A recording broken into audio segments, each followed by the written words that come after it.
Hello, everyone. Welcome back to another fabulous adventure in drinking milk and talking about Star Wars movies. Today, I'm just kidding. Welcome back to another Midgeheiim Fabula Ultima campaign, Crown Craven Crisis. Um, Last time, our heroes uh, came to the town of Theranich. Or Theranich, fucking, I should have a singular pronunciation of the town name that I invented. Nah, Uh, wing it. so yeah, Thronish. so it's Theron Theronich. I'm sure I had this problem last session as well. Um, on their way to the town, they encountered a group of five rowdy teenage girls called the Skull Splitters, who have ambitions of proving their worth as warriors, so that they can become official shield maidens to Big Brunhild. They have a lot of grit, that's for sure, but they're a little rough around the edges, and there's a good possibility they were going to die out there. To which our team was, on the average, kind of ambivalent towards. Once arriving in Theranich, they learned about the locale and that there were two dragons in the area at one point. The bigger of the two disappeared somewhat recently. No one's sure if it died or just moved somewhere else. Um, and the smaller of the two was reportedly very, very shy. It was a green dragon of some sort. And realizing that the Skull Splitters were going to try and kill this green dragon and possibly stir up a bunch of mischief in the process, our heroes reluctantly decided to go save the day and see if they could find a peaceful solution with this green dragon. When they tracked it down, they found out that the dragon wasn't really a dragon at all, but rather a more obscure species of made up magical reptile called a Huga. They befriended the Huga, named Moof, and eventually found the Skull Splitters and convinced them to join them as they go through the nearby swamp on their way to Big Brunhild, because, according to local rumor, there is some sort of strange monster in the swamp. And so that is where we begin. Um,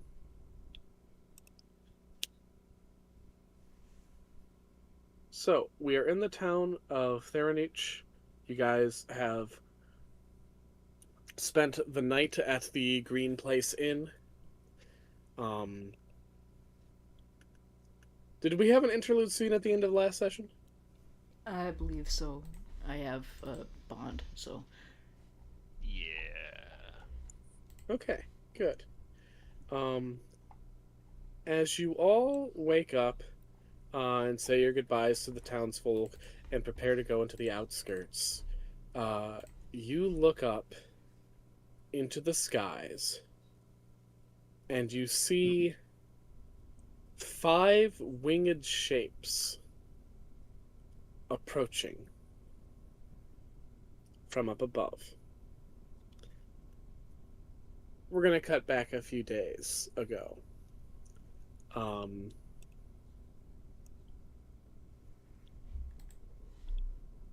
in the castle of the Deathless Centurion,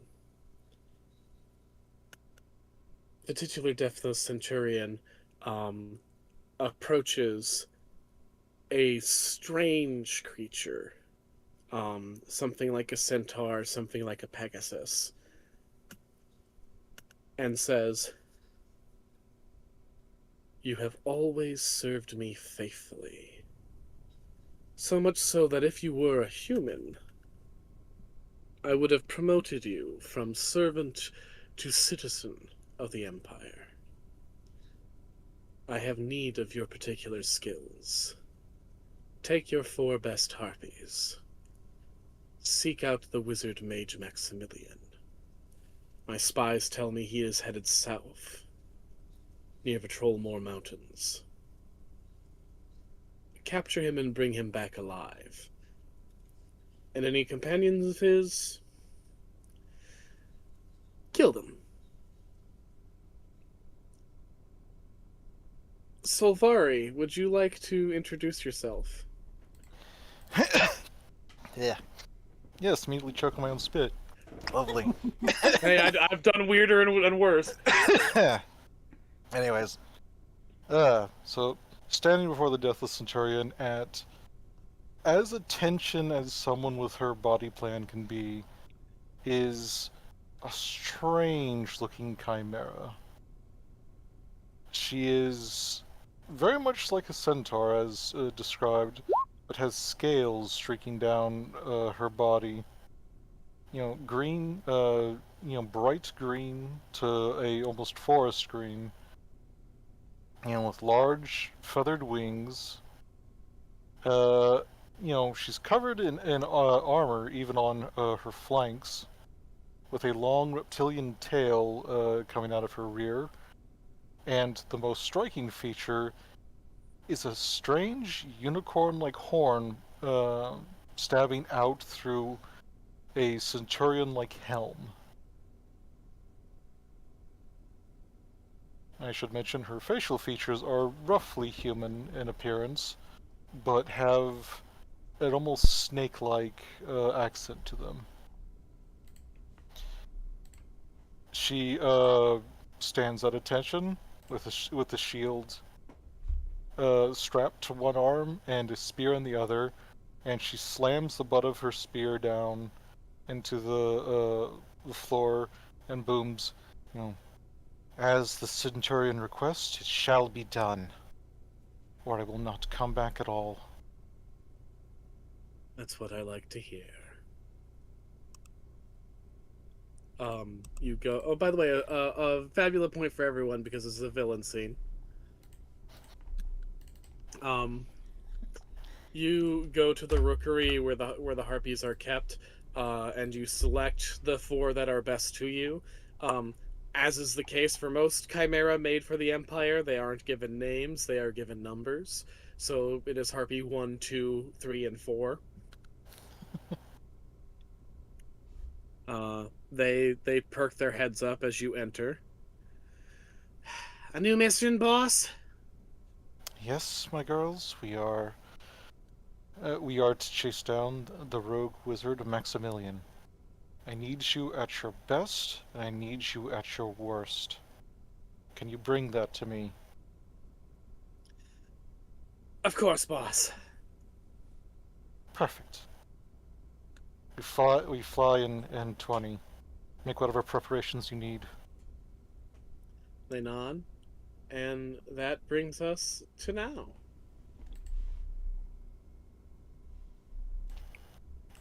Alright. As four harpies and don't worry, I'll fix it for you. That's fine, I'm just laughing at it. I wonder if I can. Uh, should I pop myself up to level 6 like they are, or keep at 5? Oh, you can pop yourself up to level 6. Alright. Yeet. All right. You see, four harpies and one thing that you kind of get a sense of something almost profane at work here with this fifth chimera, because in some ways it resembles a Valkyrie. Or like a really warped recreation of what a Valkyrie would look like. Mm-hmm. Those, native folk would probably notice that her components are made out of native animals.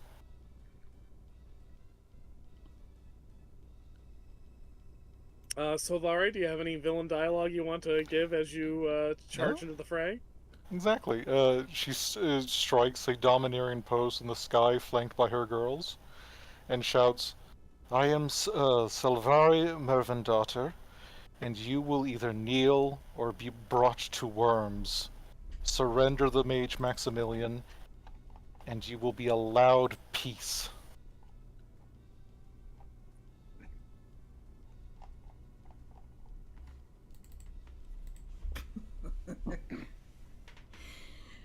Go on down here and say that, idiot. There's a wide, toothy grin. It's like, I warned you. And as my namesake once did, I will leave you ruined. All right, roll initiative, gang. I will say, for you, Solvari, your harpies have a base initiative of 14. Okay, if I roll So you can better either for you can either take that as the high roll, or you can add 4 points to whatever you roll by making it a group check initiative. I think I'm taking their 14, I'm gonna be honest. She is not great at initiative. Looking at what the others rolled, probably wise. Yeah, our fastest is the armored knight. Luck be damned some days. All right, Solvari, your team gets to go first. Alright. She bangs her spear on her shield, and then lances down from the sky. And who is she going to choose? Well, can't attack Max. Oh look, there's a Fae. They're known for using magic. So she's going after our lovely fly woman here. The one who's flying. Oh no. Yes. Yeah, and she can actually hit that. Birds love bugs. So do lizards. So, she is going to begin with an attack. Uh-oh. Yes. Well, let's see if I hit. That's a 5. No. Yeah. Was that like a double 1? No, it's just a 1 and a 4. Let me just check my thing real quick. Okay. Well, let's see here. She misses. Basically, she lances past. You dodge at like the last minute kind of thing. Flies are very notoriously hard to hit midair. Yep. And then she shouts out, target the mages. And she will use Queen's Gambit. Uh-oh. Which, once she attacks, she allows one of her allies to go take their turn immediately after her. Which... let me just check this. Yeah. Gray's character last campaign. Is used this that like a lot. a free turn, or does it just move their turn directly after yours? It moves their turn directly after mine for this specific round. Yeah. Okay, gotcha. Right. Okay. One of the harpies does so, and specifically takes flight, so that she can hit this other flying character.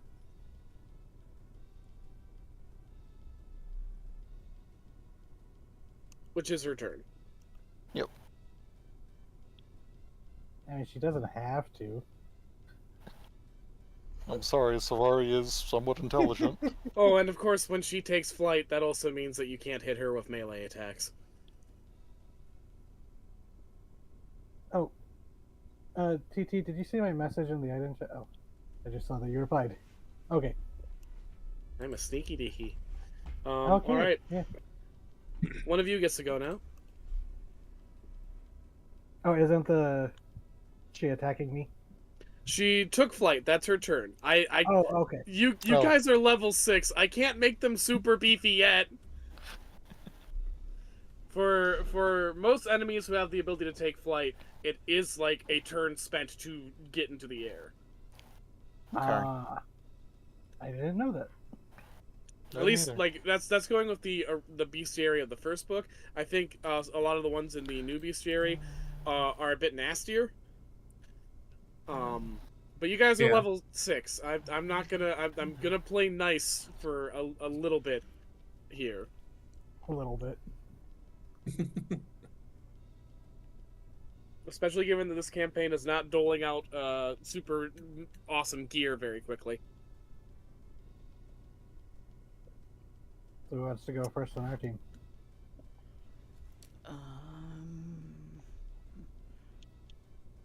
like Vala going first could make sense. I'm still If you trying to want to. figure out what I want to do. Like, Do you have that elementalist like ice attack? I do have ice attacks, but I'm also a symbolist. Right. I kind of want to I'm slap. the one who invokes the thing.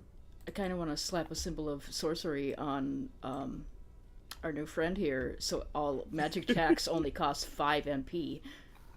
Do it. Fuck me up, boss. Let's just bypass flying. So I hope you don't mind us starting with PvP, Raven, but it just felt like this was naturally where this should go. No, this is fine. I made her to be a bit of a problem too, as you might have noticed. Yeah, you did. Yeah, Vala's gonna put one booted foot forward and swipe her hand through the air a couple times as she draws a symbol in the air and then shoots it at you like a magic attack, and it slams into your chest and starts glowing. It's the symbol of sorcery, which means that any spell that targets you now only costs 5 MP to cast. Since we're in Geatland, would they look like runes? Yep. reduced by 5.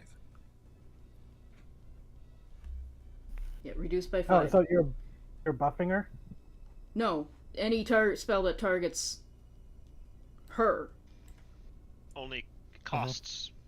It's Oh, cheaper to oh, attack okay. her Yeah, with magic. it's cheaper to okay, attack yeah, her I with missed- magic. I misread. I've got a lot of nasty symbols, but she can only have one at a time, so I figured that one would be the most effective. So Harpy's turn. Mm-hmm. Harpy 2 takes flight. If you're a melee attacker, you might want to get your hits in now. Yeah.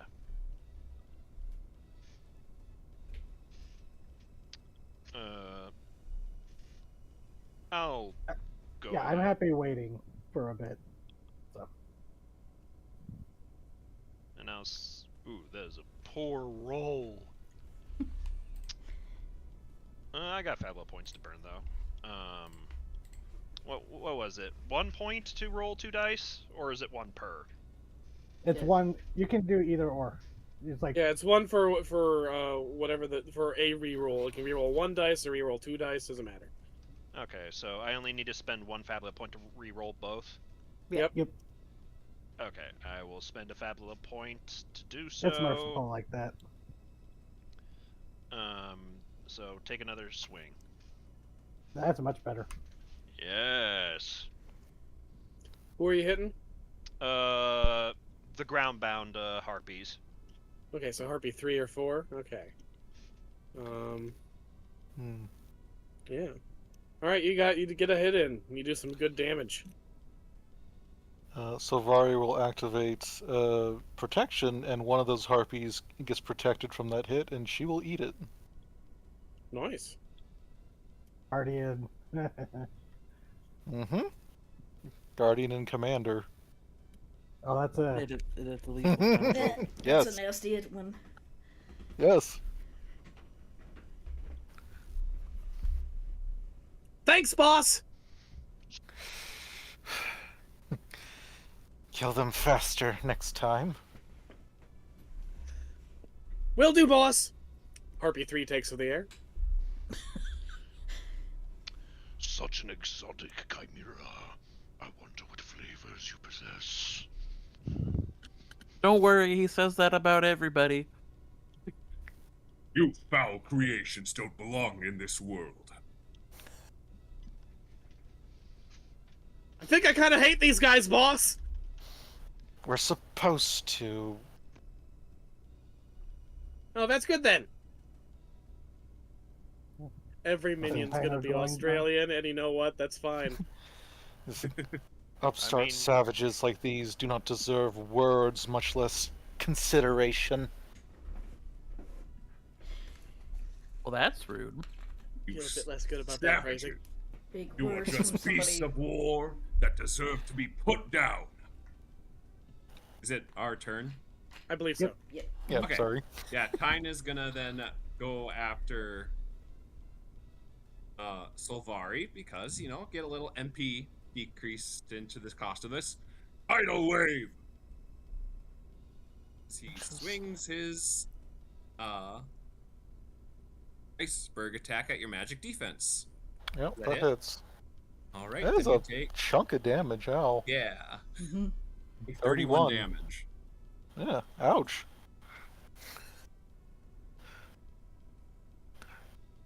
And definitely has a backstory to not like chimeras. Well, this isn't gonna last as long as I thought it would. Fala just doesn't like anybody from Mediterra, so you're fucked. Yeah. No, I get you. Sadly, I don't have any bonuses for entering Crisis at this time. So that Oh, is Crisis? that's a ranged attack, right? Technically, it's a magic spell. Yeah, Yeah. I think so. You did knock out all the harpies. Holy shit! This It's a one target spell. It's a one target spell. Okay, Yeah, I was gonna never say, mind. no. Jesus Christ. Jesus. Yeah, no, not that crazy. All right, Harpy 4 takes the air. Thank God. Get out of there, girls. I might just boost their HP a little bit. Yeah, So I only have PC HP stats, so I'm not like too huge. It Uh, seems because like when you're- playing with the Ultimator tool that the lowest NPC HP most of the time is going to be 40. You have to like intentionally go to decrease its HP below that. Yes, there's sometimes that I've done that. Oh, is it our turn now? I believe so. yours or mine? You can go ahead because I think we get because that was all 4 of their turns. I think. Yep, all of them have gone. Well, that's fair. I'm going to spend 10 mind points to do Stolen Time. And I'm going to look at our new big friend and be like, hi, I don't know you. I don't know this beef. I've had about like a day's worth of interaction with these people. Can we slow down a little bit? So I spend 10 MP.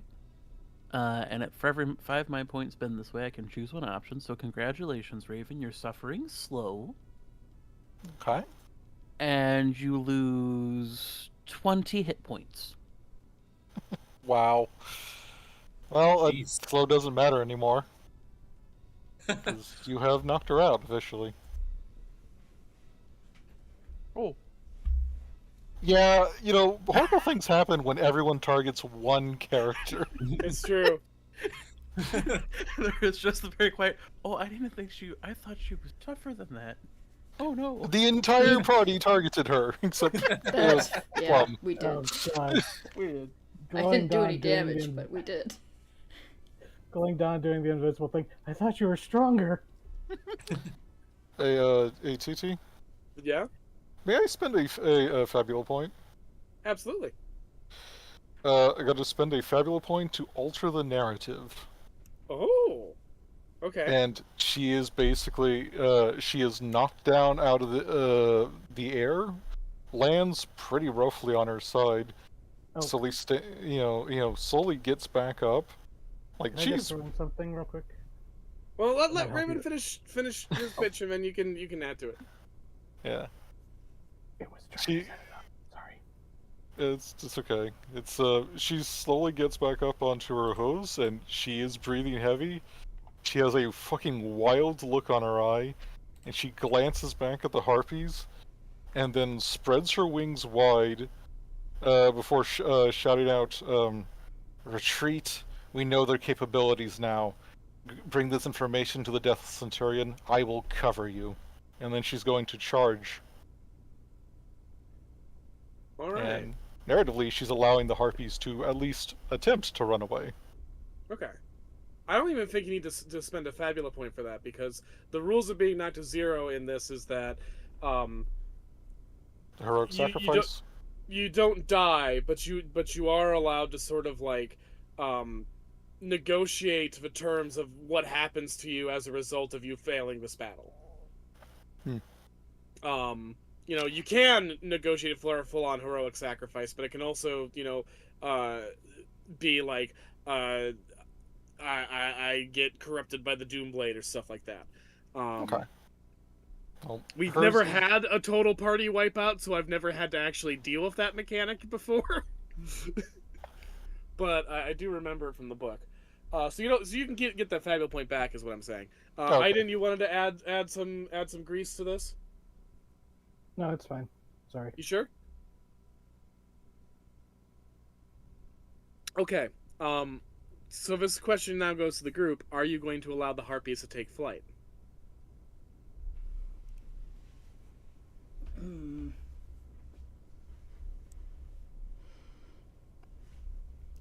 Hey, Raven. Mhm. Odds or evens? Give me odds, because odds are I get fucked. All Oh right. shit. She'll watch them fly off with the most dispassionate gaze you've ever seen, but she'll turn her attention to you charging. She's going to let Alright. them leave. Everybody She else She's is had a not sure very about. big mouth.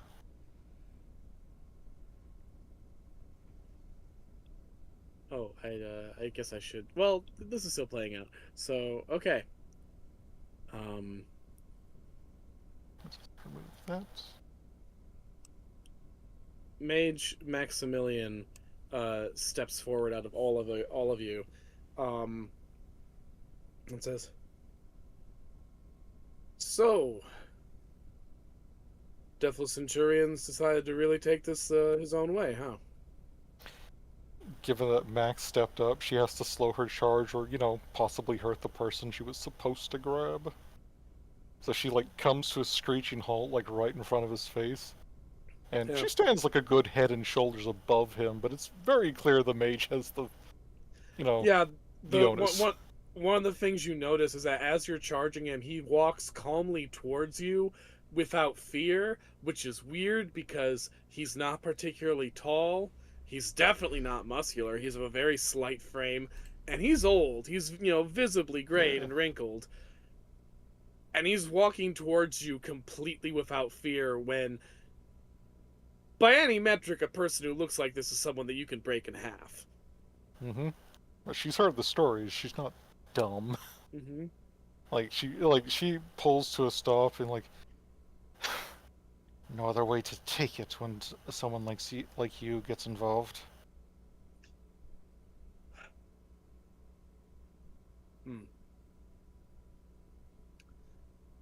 You are very much at our mercy right now. Of course. So the question is, are we taking you alive or are we taking you dead? That is up to you, I believe. Because Well, every to second. Be Every quite second. frank, it is up to you. No, it is not.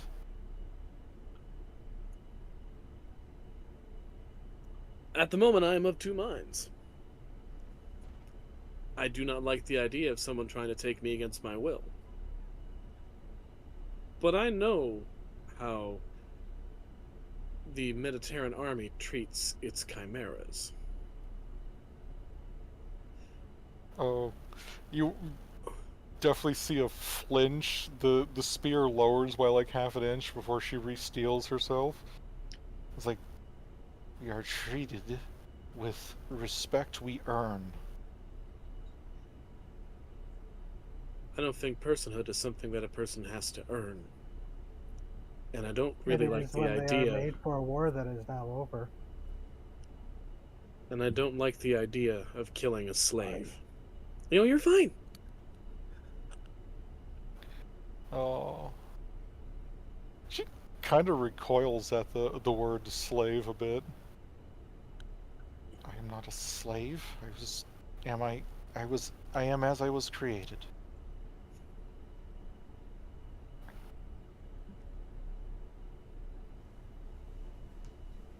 Worse than a slave, then. A tool for a butcher's army. And that is what I have to be, isn't it? A tool can be repurposed.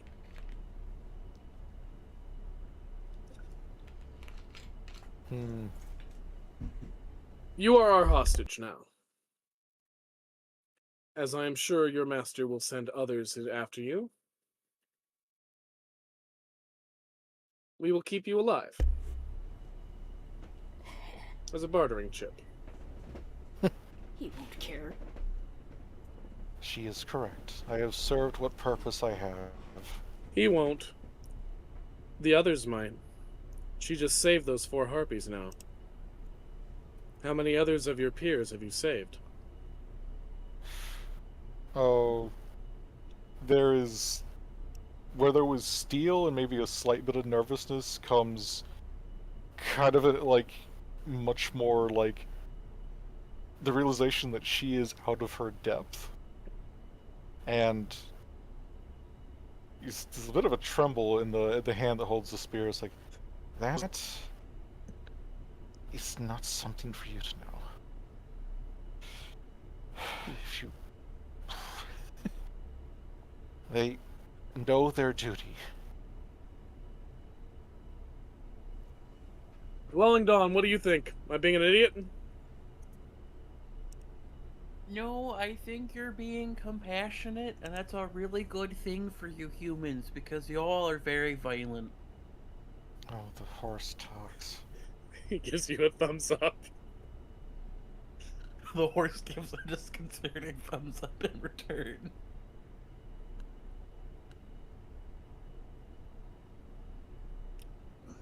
We're on our way to the stronghold of Big Brunhild, so if you need to make this make sense to you, you could say that you're gathering intel for your master.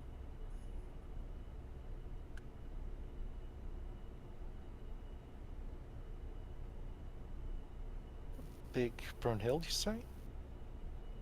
Yes. There is another, like, slight change. Like, kind of like a bit of a shifty, nervous-eyed. It definitely looks closer to the teen disasters you guys stopped from killing themselves not long ago. Well, as your hostage, I don't really have a say in where I go. That is true. Speaking of, remove your helmet. It's a long sigh because she has to, like, slowly take it off and then thread it through the long horn. And then she has to, like, pull her head back into her shoulders a bit because she probably has somebody else do this for her.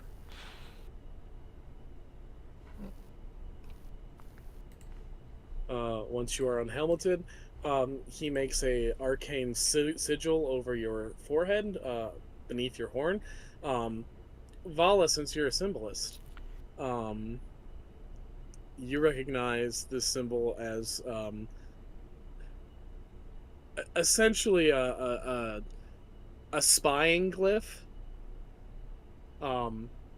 so that even if she takes off, Mage Max will always know her location until the glyph is removed by the one who cast it. Okay. Something definitely settles in her posture when she notices that. It's like,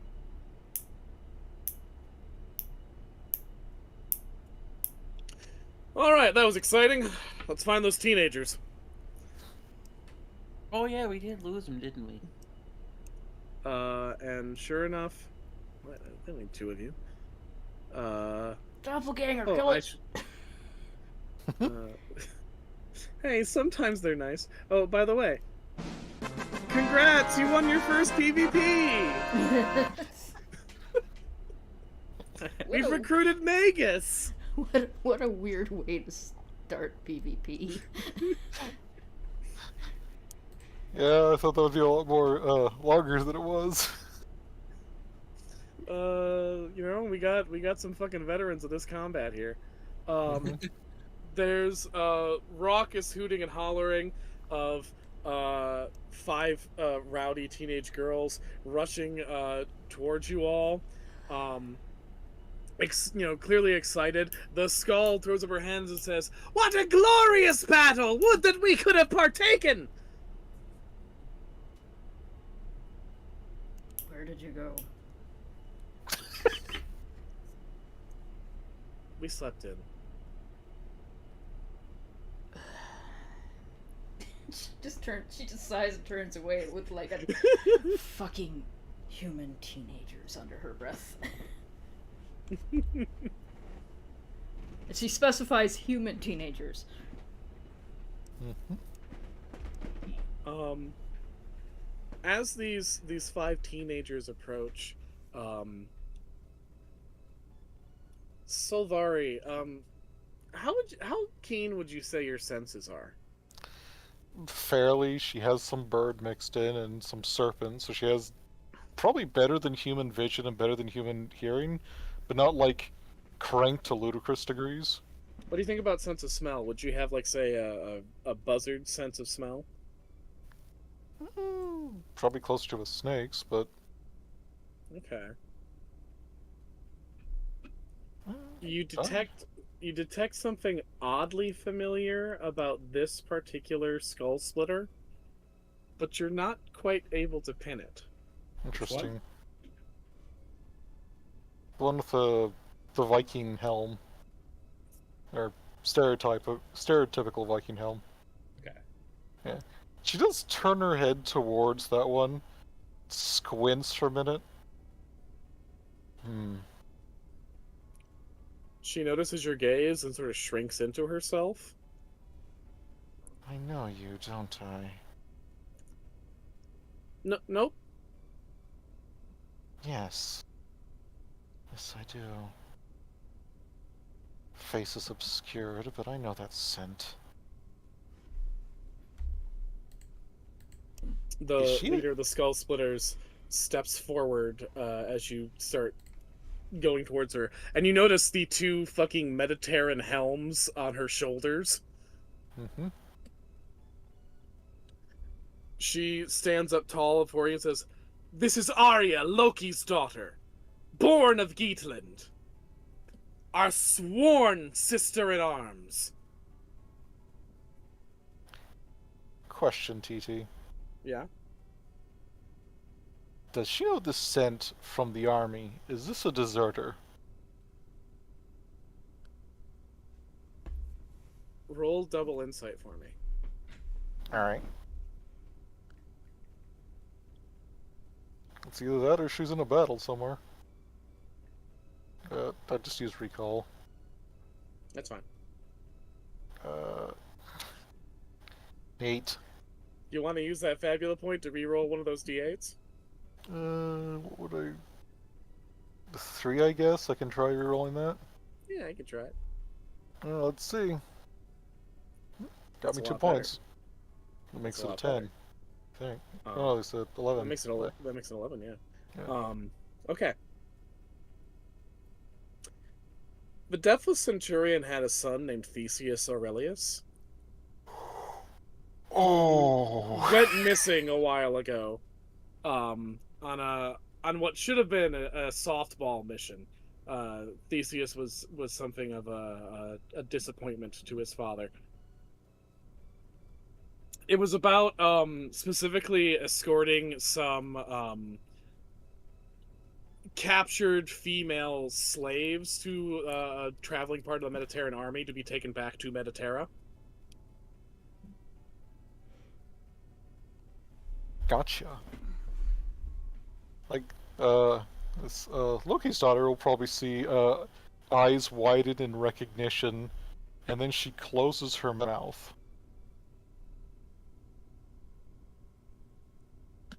But there's a very clear look of, I know that you know. Or I know that what you are.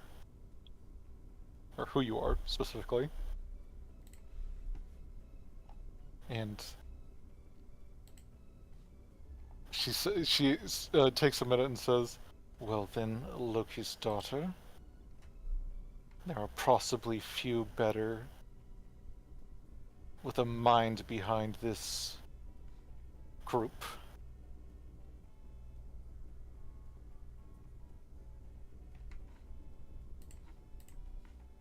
Arya nods beneath her helm, and the leader of the band with the two purple pigtails slaps her shield again and says, "All right, this isn't the monster we're looking to kill, is it?" No, I don't think so.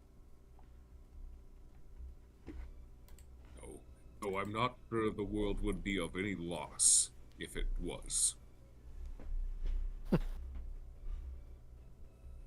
mental note to unpack that later.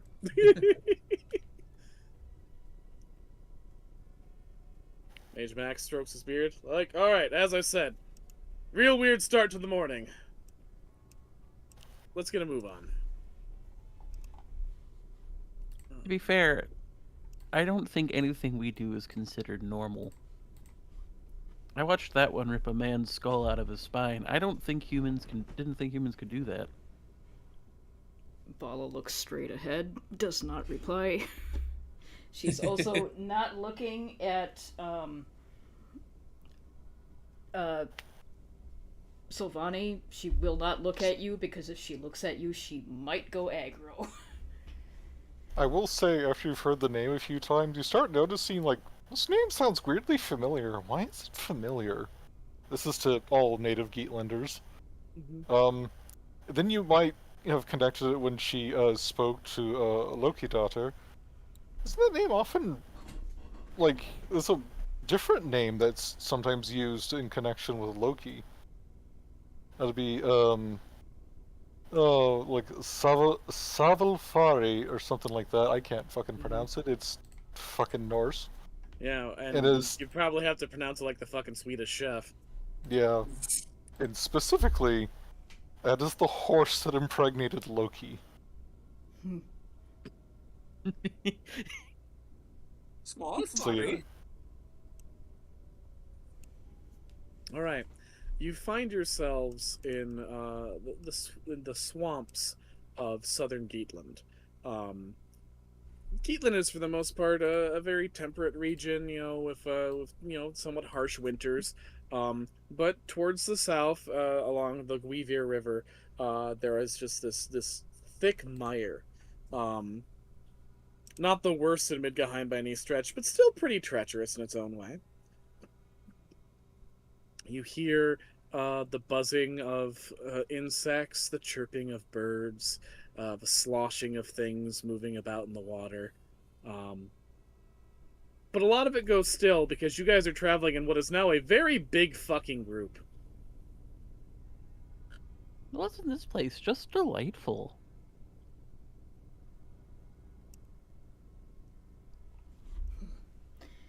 Unicorns. Yes. Max looks at the teenagers and is like, get out of the muck, you're gonna get leeches. We shall fight those leeches like warriors of Geatland! Jesus Christ. Yeah, but they take forever to patch up, and we don't really have a whole lot of dry land to patch you up on. Right, Grum? He's going to be looking into the leech water. He's considering it. He likes gushers.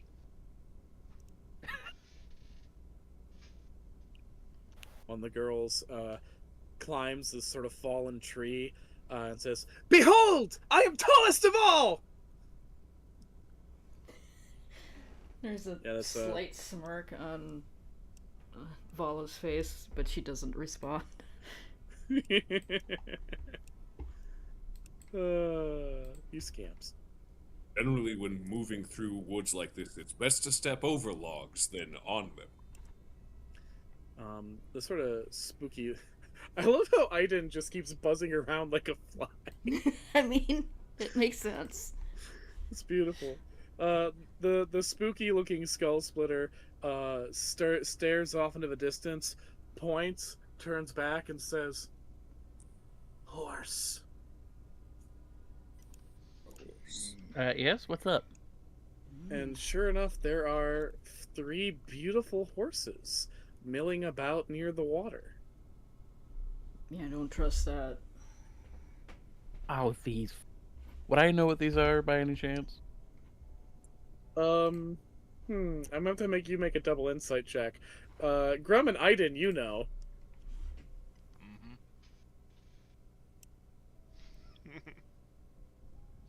Seafood. Oh, dang. Yeah, Glowing Dawn, you've been told that there are many hooved creatures that are pretty nice to meet. But ones that you might want to look out for are kelpies, large crocodiles that masquerade as horses, uh, because while they can be nice, they are by their nature tricksy and deceptive, and like luring new acquaintances into a false sense of security to eat them. Oh, I know. And these one of their guys, main ways they're of doing that kelpies. is by pretending to be beautiful horses. Items Ah. cleaned up after some before. Always messy.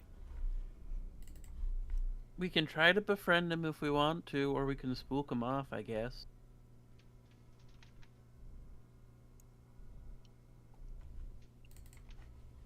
If not, I mean, like, I'm down for making friends, but I was given a warning about these guys. Items Well- just buzzing around them. The horses see you buzzing around Aiden, and they look a little annoyed, a little confused, and just a slight bit scared because you are a Fae and a member of a species of Fae that is very high ranked, especially in Germanor. But they're also like very desperately trying to keep up the masquerade. One of them even starts going, "Nay, nay." Okay, Yeah. like, come on, bud. We both know that. He sees you, he's like, "Don't blow my cover. There's so many juicy ones so close." I know, but Yeah, like, but they're spoken for. All right, guys, get the fuck out of here! And the kelpies immediately, black tar-like oil spurts out of their back and coalesces over their bodies as they melt and reform into these horse-shaped crocodiles that dive into the water. well, I was gonna ask them if they knew anything about the monster. You know, Oh, that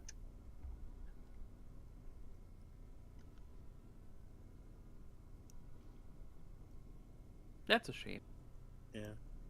Hey, Grem, have you met a whole lot of kelpies before? Snacked on one. How'd it taste?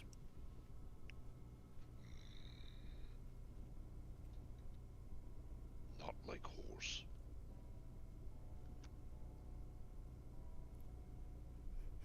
Descriptive. Well, they're reptiles.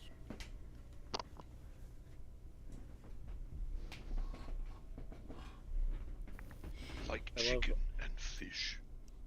I like looking in the chat for this, and Maple Samurai saying 3 beautiful horses. Oh no! Because how Like- often I've used that specific phrase to signal that a kelpie is around. Like, my big thing is like, if you were a horse, you would get stuck. There's like no traction here. Yeah, it's true. I had a horse once that I was going through a swamp. Didn't make it. Just gave up. How depressing. Should have tried harder. Yeah, there was nothing I could do.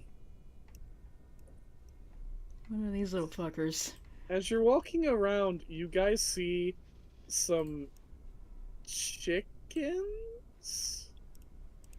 They mill about and then they look at you, open their beaks, and hiss. Roll initiative. Paula fucking hisses back at them.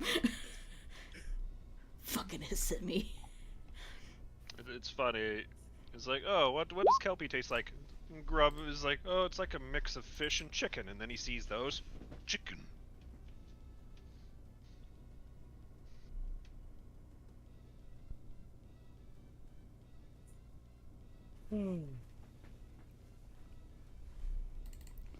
All right, you beat them in the initiative. That's good.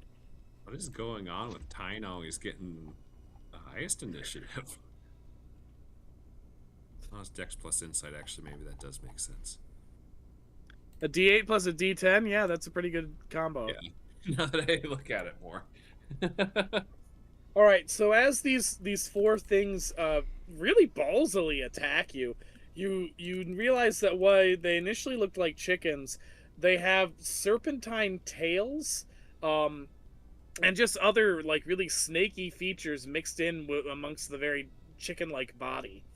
And even little venomous fangs protruding out of their beaks.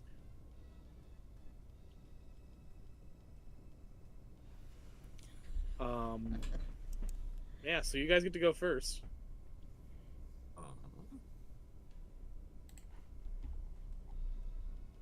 Tyne will go first and do the study action. Everyone's all right with that. Go ahead. Right. Move something. Oh, dang. According to this basically should tell us everything. Neat. Okay. These are cockatrices. They're a breed of chimera that came along with the Mediterrans as they, made their campaign throughout Midgheim, and proved to be really, really quick breeding and hard to exterminate. Which is partly by design. Cockatrices are made to infiltrate chicken coops and basically brood parasite inside the chicken nests before eating all of the chickens inside as a way to deny the farmers a good supply of protein and food. They're basically engineered to cause famines amongst livestock.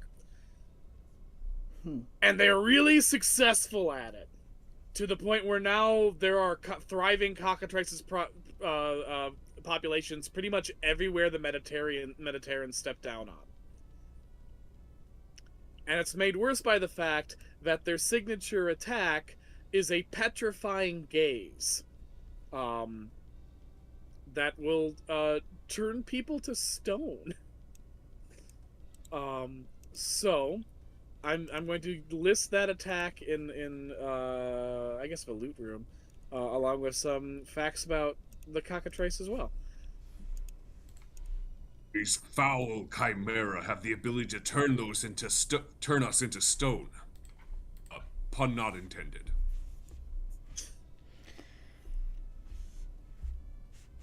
They are thankfully not very strong because they are the size of chickens. Does the laughing stick laugh at the pun? Yes.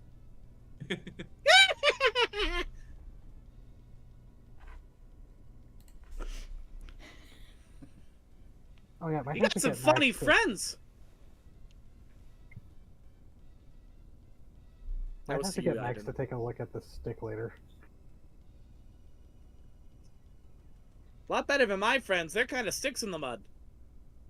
But I mean, that's where we found you. Oh, I think it'd be one of their turns. Yes. Yes, it would. Hey. So. Yeah. Alright. One of them is going to try to turn Glowing Dawn to stone. Does a 12 hit your magic defense?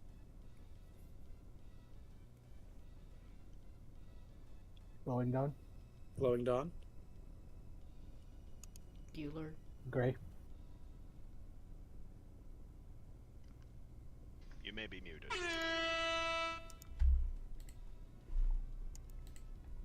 Fuck, I already turned into stone. Oh god. You didn't say BRB. You're supposed to have 4 turns! Grayson?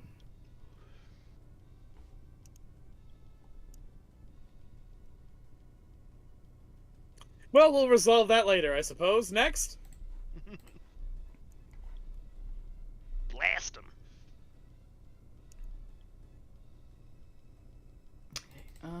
Nobody Whoever minds. has blasting capability. Nobody minds. I can go. Because my cat sees these and sees food. Let's see here. As it should. It'd be delicious to a cat. Will a... Let me see. Get his Statsies. Their defense is 0. Okay, so magic defense, he rolled, Also 0. yeah, so... So you can't not hit them. Yep, Unless you fumble. that's true. In which case, you give them an opportunity. Okay, so this one takes 22 dark damage and suffers from slow. Nice. How do you want to kill this cockatrice? Okay, so the cat sees it, jumps off her shoulders, and just basically mauls it in the bushes. Beautiful. I mean, not beautiful. An animal died. The beautiful circle of life. All right. Well, seeing what befell his poor comrade, a cockatrice attacks you, Vala! Does 9 hit your magic defense? 9, I think, does. Let me check, make sure. Yes, it does. All right. You take a dreadful 3 plus 5. 8 poison damage. And now you have a clock of 4. Every success, you need 4 successes to destroy the clock and save yourself. And 4 failures in a row means that you turn to stone. You have to make a might plus willpower check, and you get to do that every turn. Okay. All right. As you've been hit by the cockatrice's petrifying gaze. Someone cook these chickens. Sounds like Gray is back. I am back, yes. Hi. Did I take any Hey. damage while I was gone? We need to find out whether you are turned to stone, actually. What do I need to roll? So, you took... We need to know what your magic defense is first. 8. No, 9. Okay, so 9. So you did get hit by the stone gaze, which means you take 9 poison damage and have a clock of 4. You need 4 successes in a row to defeat the clock with a difficulty level of 15, might plus willpower check. And if you get 4 failures in a row, then you're turned to stone. Got it? Oh boy. Yep. Fighting some deadly little chickens. And I just flash fried them. Fuck, you did. That's 20 light damage to each of them. Yeah, I'll send the MP. Congrats.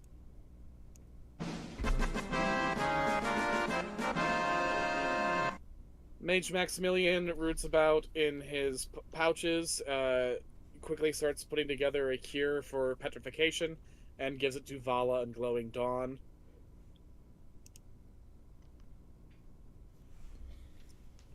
I lumber Yeah. over to the cooked corpses. They smell delicious. He's putting them into the pot for later. If you come close to the cat that is eating his, he will growl at you in a deeper voice than you think he should have for a cat that size. Yeah, he knows better than that. He probably just looks in its general direction and it's enough to get a hiss. Yeah, it's not a friendly cat. You've all figured that out by now.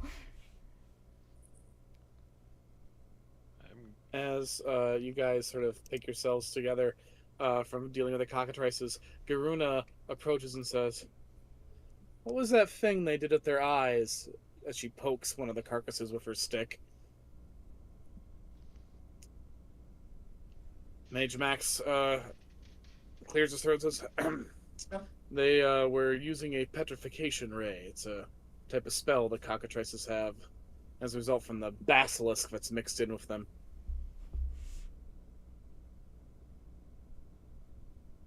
Watch out for the snake-haired women. They can do so, but much stronger. Oh god, those would have been part of the Mediterranean army, wouldn't they? Mm-hmm.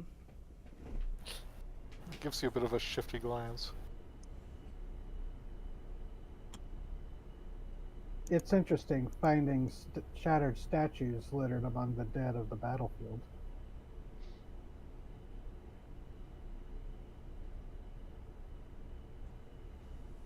pretty hardcore. Say the teenagers.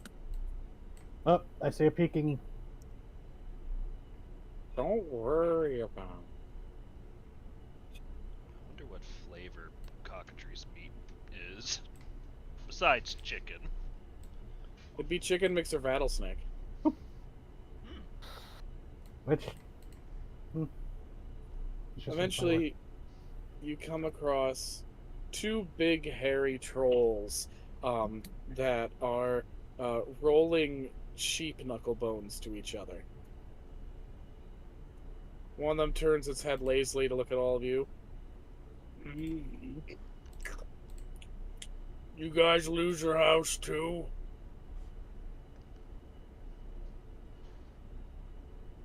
Not particularly. What's going on, friends? We had a really nice part of the swamp. Yeah, really nice part of the swamp. But then that big, skinny, tall guy comes and he, or she, I can't tell when they're scaly, just threw us out.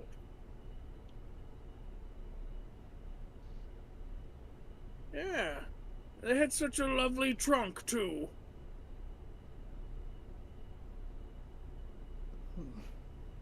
Huh. Well, maybe we can go talk to him and figure something out so that you guys can move back in your home and you can share. Good luck. All I got out of her was...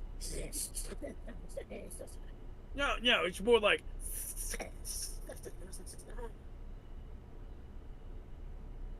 I'm still not convinced it's a her anyway. I think it's a he.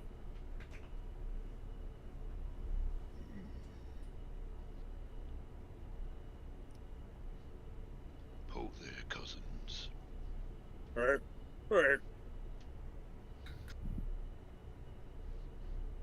you like some cockatrice? Oh, yeah. Those little guys taste good. They got like a kick to them.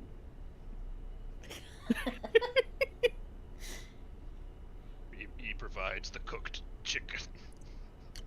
I know. Alright, well, we got something. Yeah, and then one of them reaches around, scratches some of the mud away to reveal like a big casket. They pull it out, and they open it up, and there's several soggy, drowned goats in there, and he hands one to you, Grump. Properly Right. soaked. Yeah, you're welcome. Thanks for the tasty chicken, lizard. Right. Well, there's an optional encounter here, but you guys talked your way out of it pretty well. Oh yeah, no worries. You have fun. Take care, friends. I love trolls. You feel a chill run down your spine as you go further, and realize you are about to enter the den of a very large monster. Are there any preparations you would like to make before you go in? Who among the party is damaged? I am, but not by much. Okay. Same I'm at situation. half MP, but full health. You want me to spend some IP to? I have higher inventory points. I can give you like a full restore of it. MP. I mean, I would also if I just spent one of my 6, which I never do, only to get myself heal, MP back. So I'm fine. Okay. You're I gonna. don't really have that many in the ways of buffs at this stage of the game. Same. I'm okay. You'll watch Vara. That's somehow I. or Vala, sorry. Trace a symbol on her own chest, and it starts to glow there before it sinks into her underneath her armor. Well, that's fun.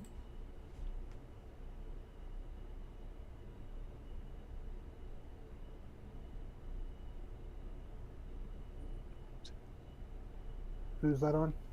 Me. Oh, nice. Don't heal her. Let her die. Yeah, I'm good. All right. Everyone else good? Yeah. All right. You tromp through a very thick part of the marsh, trying to keep the most shallow part of the water possible, and eventually find an island that's oddly peaceful, probably where those nice trolls lived at one point. Everything is disturbingly still and quiet.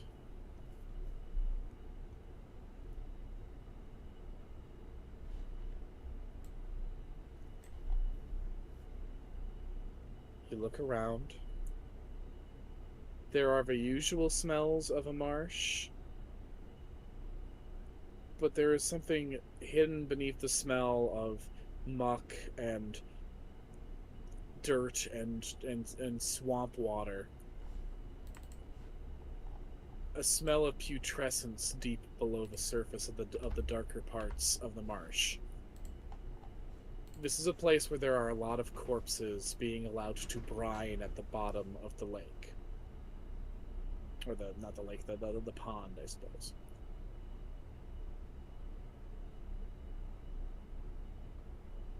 It's a creature's den, and also something of a killing floor.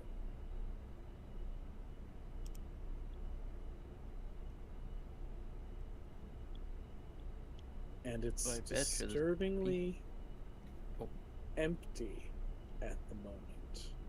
Or at least it seems empty.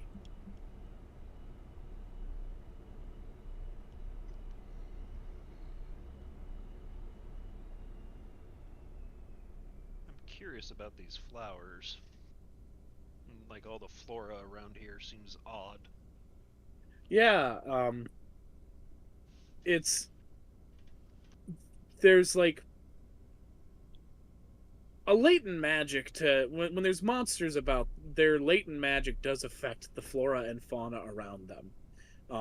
Like there are some monsters that are considered less you know attuned themselves and more a byproduct of something big around them, like Barghest. Barghest are not super strong arcane creatures. um their monstrosity seems to be more a result of other larger monsters moving in and making the wolves in that area get a little bit nastier. Um, and here, the plants are getting really nasty. Um, and not in the straightforward way of like when a dragon takes to living in a place, tree trunks get bigger and thicker and harder to cut down.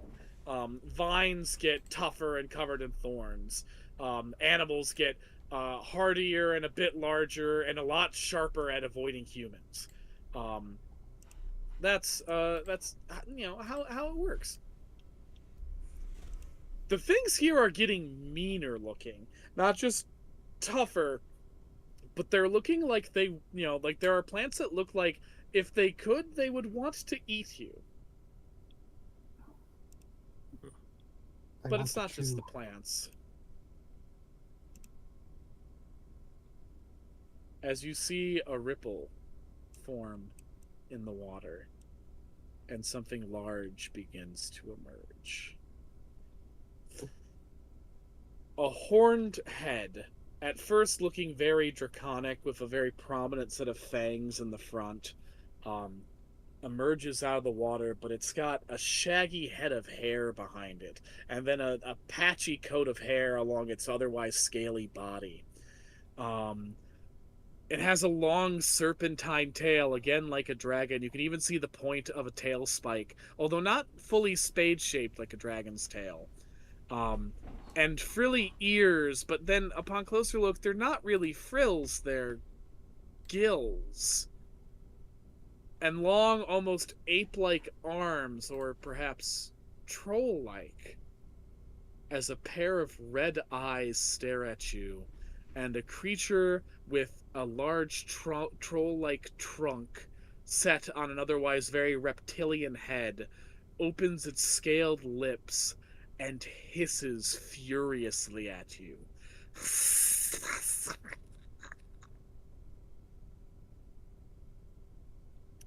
They were actually really on point with that. Do any of us understand dragon? I think the only Um, one who does is Glowing Dawn. I can. Let's see. I can communicate with any creature belonging to the beast, elemental, and plant species. I'm going to say that in this case, this includes dragons. Okay. I speak a little dragon. Hold on. And in the most horse-like way you can turn a horse into a reptile. So it's like, hi, sorry to intrude on your swamp. What's going on, bud?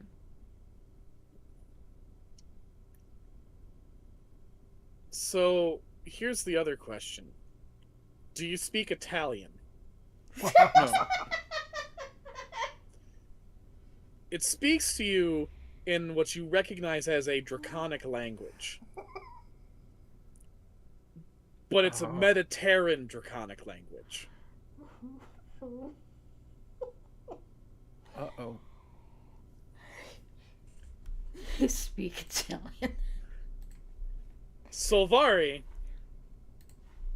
it took you a minute, but you recognize that this creature that these fucking weirdos who've captured you are now entangling with bears the stamp of Mediterranean chimera craft. This thing was birthed by a Dracana, or possibly an Echidna. Oh no, I don't speak. Like, I just turned, I was like, oh no, I don't speak his dialect. Oh fuck. And Solvari, you do speak Draconic Mediterranean. To which you hear this giant monster shout, "Get the fuck out of my swamp, you pieces of shit!"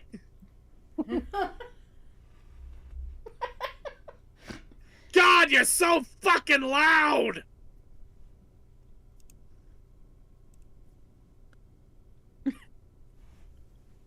Going hard turns around. Well, I'm out of options. Anyway, roll initiative, gang. Raven, how do you feel about that?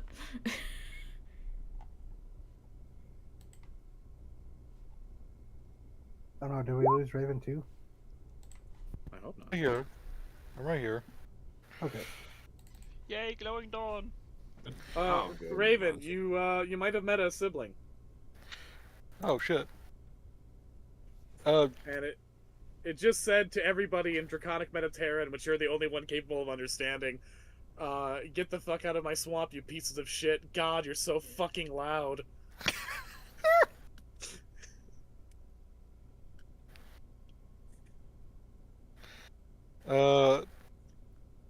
Well, if she has a chance, she'll talk back.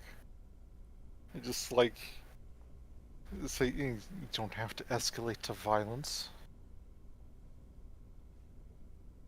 It looks at you. Oh, finally! Someone who can fucking speak!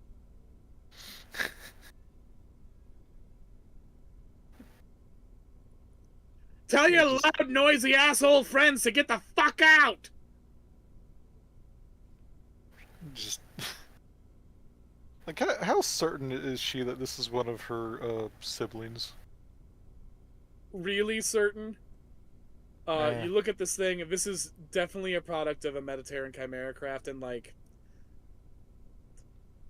there's sort of a familial sense you can gather, Gotcha. despite you both clearly having been assembled differently. You bear your mother's mark in a profound spiritual way. It's like, but she doesn't recognize this specific chimera.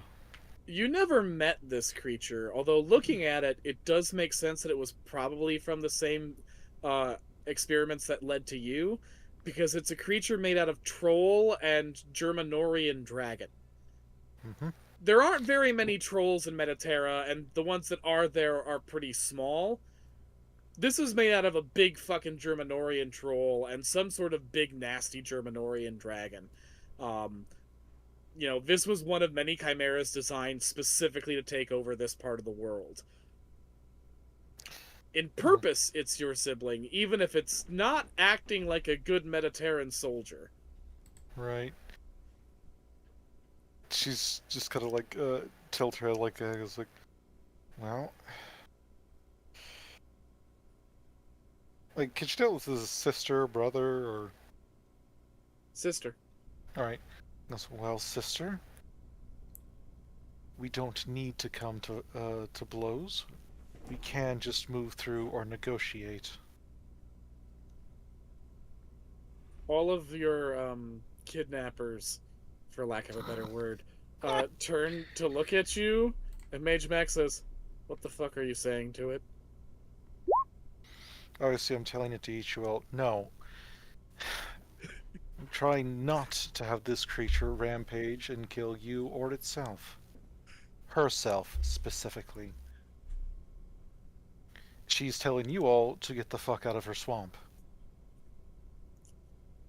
Ah, well, can you tell her that's a bit of a problem because it's not just her swamp and lots of people travel through here. Lots of creatures travel through here. She can't be attacking everything like the stories have been saying. Okay. What would Mediterrans call a mage or wizard? It's still like cutting folks or Oracle or prophet. right? She's gonna mention that. Or Like, witch. If you're not officially associated with any church, you're a witch. okay.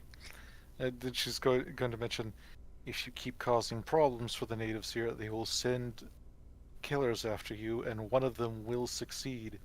This group has a witch with them, and he is very skilled.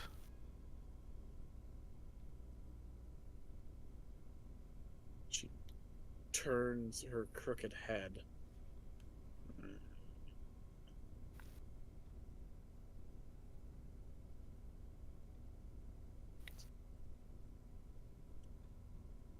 I think I can just eat you all instead.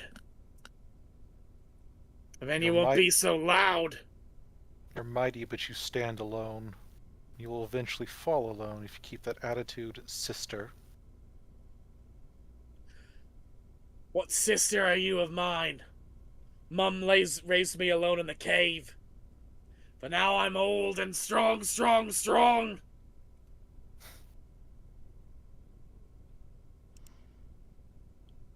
And then she lashes out. You're not gonna not fight the Grendel, I'm sorry. No, it's fine. She tried. Yep. This is just for her. I did want you here for this one specifically because of this. Born in a cave. Drunken and fucking. Did we win initiative or did she win initiative? That's a good question. Jesus Christ, 15. That's magnificent, Glowing Dawn. What is her initiative? Put that pony in the races. Yeah, I'm gonna say you won initiative. Do we also get a Fabula point? Meeting a villain. You know what? I'll allow it. It's minor villain, but this is still technically counts. We built the Grendel up some, and it's the Grendel. Well, it's a Grendel, I should say. They have weak elbows. Go for the elbow. Beowulf still has a couple decades. Weak shoulders. Beowulf took the whole arm, not just the lower. Oh, that's right. For the record, I have no idea what they were saying. It's like when you humans talk in your other tongues. Whoever wants to go first, I want to go before Vala to apply my brain freeze to it. If you allow me, I can get 2 people going. Oh. Mm-hmm. Yeah. Will that be okay? Go for it. Yeah. Yeah. Alright. Well, Silvari very specifically puts herself in front of the teenagers with attitude. Bangs her spear on her shield to get its attention, and then points basically at the creature while taking its attention, and she's going to channel a bit of magic, and she's going to use. There you go. Charging Cavalry. As an action, you spend 10 MP and choose one ally that can hear you. I can choose Vala, since I guess Grum wants to go after her, if that's alright, Skatha. Yeah, did you want to go before me or after me, Grum?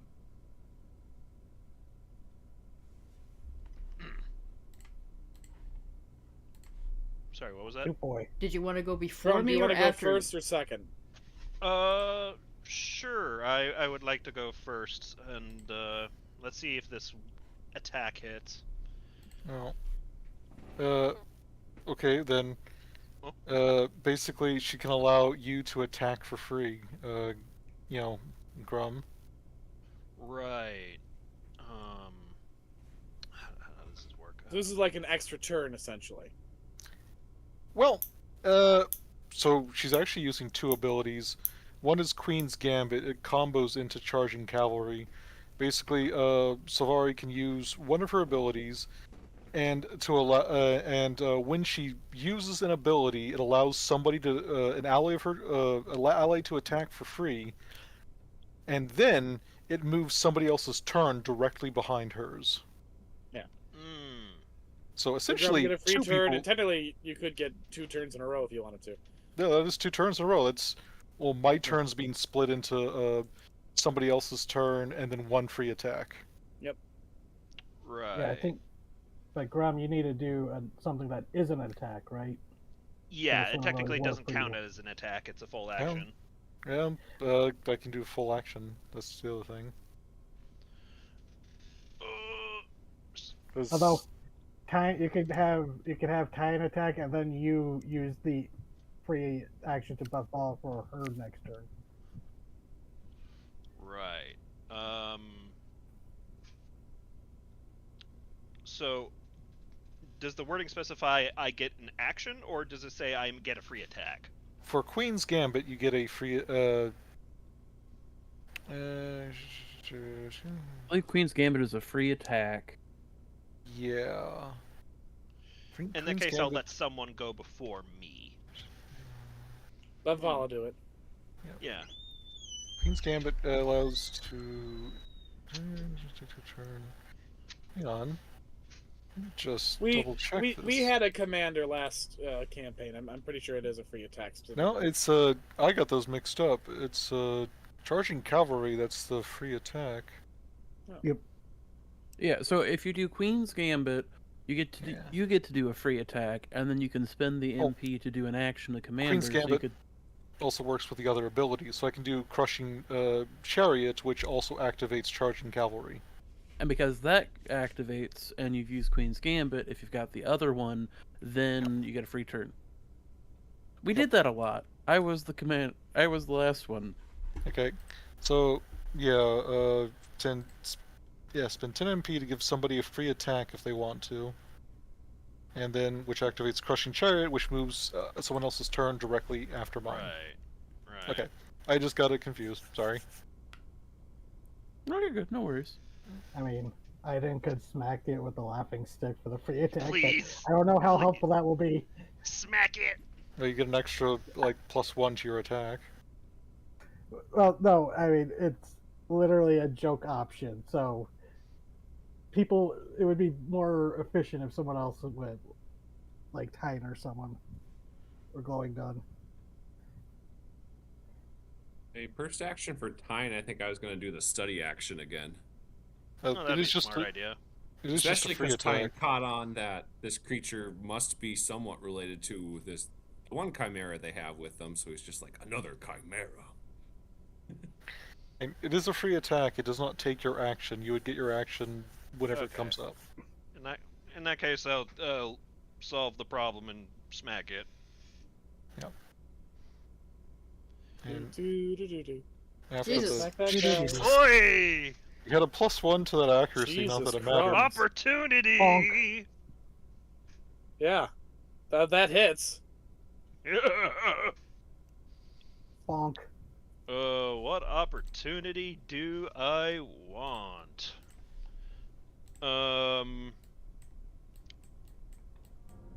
What's it? I'm going to inflict weak. Ooh, very, very smart.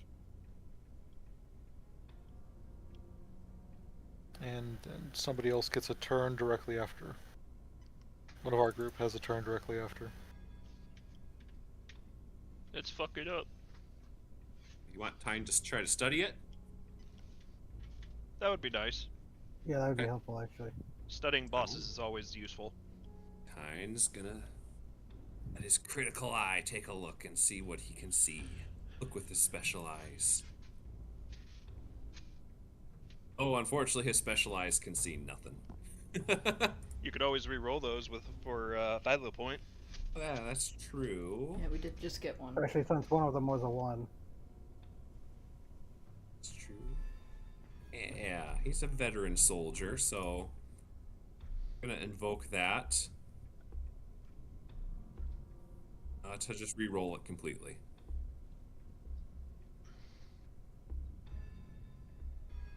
There we go. Hey! That's much better. Yep. That, what does that tell us? That should tell us everything up to... We don't get to know its attacks and spells, but we know a lot of the other stuff about it, it looks like. Unless it has a +2 or -2 penalty now that I think, because of the rarity. DT gets to decide that. I'm gonna give you its resistances and immunities. How about that? Swell. All of its elemental bullshit.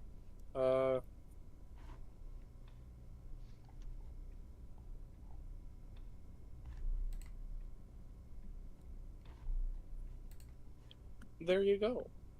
Vulnerable to bolt, resistant to fire and ice, immune to poison. That's good to know. If you can, strike it down with lightning.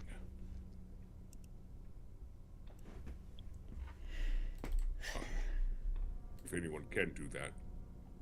Ah, you're all so fucking loud! It opens its mouth, and that's a pitiful fucking roll. Spits out fire. Does 14 hit anyone's magic defense? Actually, you know, it's not so pitiful thanks to the stat boost. This is a boss. 14 would hit my magical defense. Yeah. Yes. Yeah. Alright. Then you take 13 fire damage. Alright. It's like to everybody, isn't it? Mm-hmm. To the 5 main. Well, I guess we can choose one person to be spared. Are the youngins staying back? Yes, they are. Not by choice, but by you guys pushing ahead of them. Alright. Aiden, you've been spared being lit on fire. Probably because she's flying above with the blast. Also because you're the first person in chat, and I rolled 1 out of the d6 to see you Okay. got spared, so... Given how sensitive the hearing of like a Grendel is, you must be particularly bothersome with buzzing. Buzzing, yeah. Also, Which- if you look, their ears are also their gills, so hurting their hearing also hurts their lungs. Yeah. That's fair. So, Aiden has something that will probably be very annoying to it. Oh. The laughing The stick. The laughing must be obnoxious. Ah, it's so fucking loud! And that So does that's- hit. That's 2 counters. But it is resistant to fire, so That yeah, is true. sorry. I mean, Hey, you still the did 7 sooner points you of farm damage. this item, the better. Yeah, if the cockatrices weren't actually like, oh, petrification is kind of annoying, No, let's just wipe them out. I would have just tried to bonk them each turn I got. Just That's to a farm them. JRPG staple. It's like, oh, this sword needs to kill 50 enemies. I'm gonna go find fodder. Yeah. But it's turn now. The Grendel is out of turns. Oh, really? Then let me hit It's it. a boss, but we're still level 6. I got something to hit it with. I'm choosing Uh-oh. Bolt. Ooh. Using that knowledge. Doubles, if that hits, that is an automatic crit because I'm Fury. Oh, Fury. Frenzy is so It does nasty. not hit unless you want to invoke a bond. Yeah, I can invoke. How much do I need to invoke? Just one? 2. Two. Okay, so I will have to re-roll with Yeah, it. in that case, Yeah. you're better off re-rolling.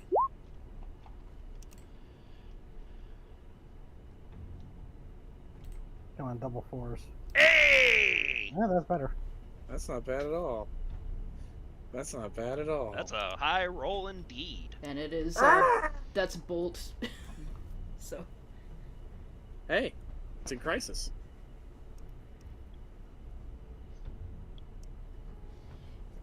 She's gonna wrap the chain around its neck real quick and pull it towards her.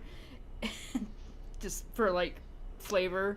Punch it in the face and go, put some fucking mud in your ears, you idiot. Put some dirt in your eye. It Bully hisses in McGuire Draconic thing. Mediterranean. That's how I breathe, asshole! Whatever you said, I don't give a shit! So it's either glowing down or Grum. I mean, if you want to clobber him with the pot first, that's absolutely fair. He's a big fella, or she's a big feller. How about you go first? Okay. Hey, GM, of the elemental alignments that are not light and dark, what do we got cooking here? There's a lot of water. There's a lot of, in Fabula Ultima terms, poison. And a fair amount of fire, oddly enough. Fair enough. Are we in the fire swamps? Well, you have to understand that fire magic isn't... The names of the magic Right. elements are a little bit deceptive. Okay, let's take a look. Right, destruction This- magic. You know, there's destruction here as well as creation. So I've got Decay. the fire wellspring and the water wellspring. Decay. I want to see something decay. Actually, you know what? I know exactly what I'm going to do. I'm going to use my wonderful little invoker ability of invocations. And I am going to do the Pyro Hex from the Fire Wellspring. Until the start of your next turn, this target suffers 5 extra damage from all sources that deal earth and ice damage. Very nice. And the way I do it, I'm imagining is just glowing. Dawn goes, okay, fine. I don't want to be mean, but zoop. Get a magic symbol like the other ones, but different. And, sorry. They're gonna beat you up now. I can't stop them.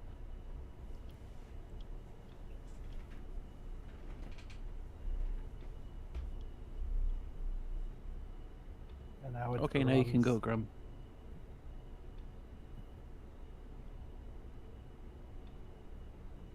Right. How does this ability work again?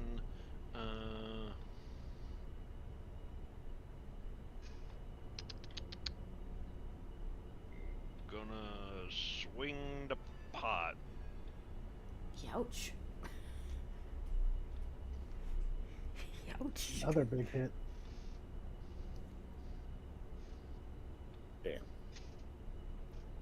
That's pretty good. That's some good damage. Some good damage right there.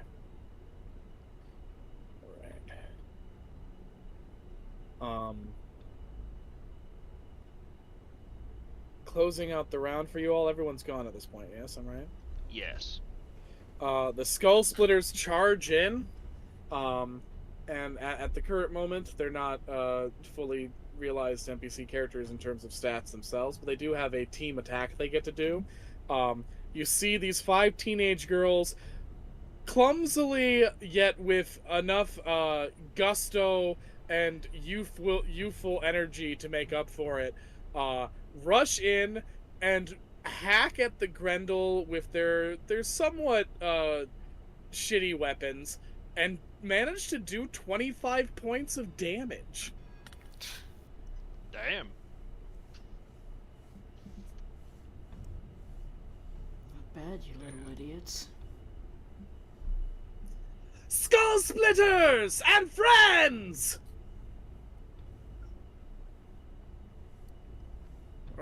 You're so fucking loud!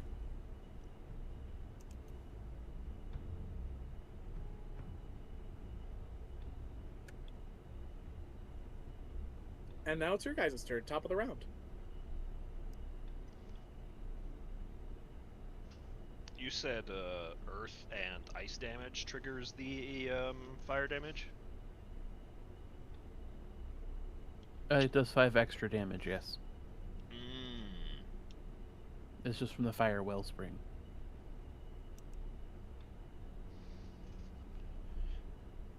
I would like to go first.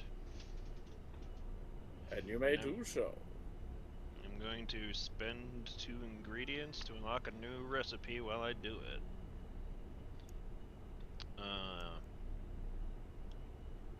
And I believe, okay, when you perform the free attack granted by the cooking skill, if you combine 2 more ingredients, you can have it deal damage as normal, but the high roll is treated as 0. Okay. Davis. Too bad. So it's just 5. It would just be 5 damage then. Oh no. That being said, it's still a critical success, and I just get another opportunity.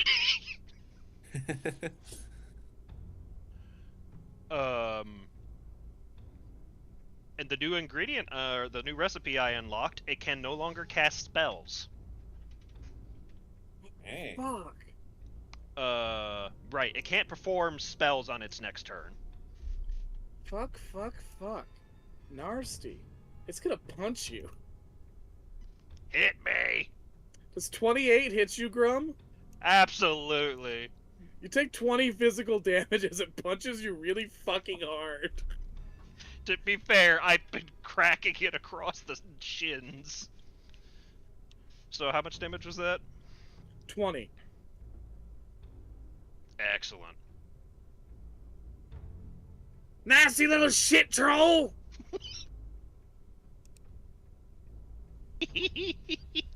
I am at crisis. Oh boy. Who wants to go next? I can get you some healing if you like. I'm good. I can hit it really hard. Fight it. Hit it really hard. Okay, I'll hit it really hard for you.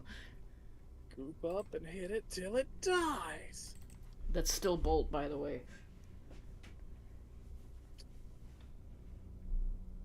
Alright. 30 damage. Dang. Damn.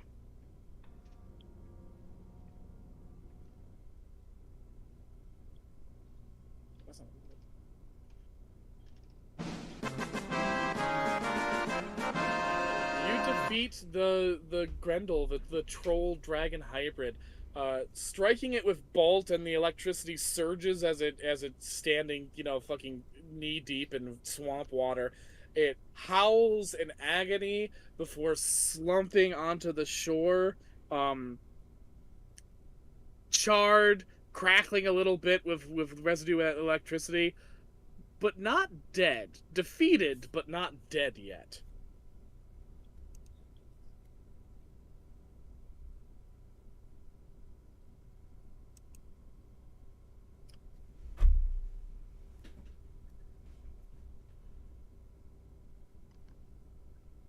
Gonna start What do you poking do? and prodding it. Its red eyes glare at you with a very intense hatred because you and Vala both scored some really nasty hits.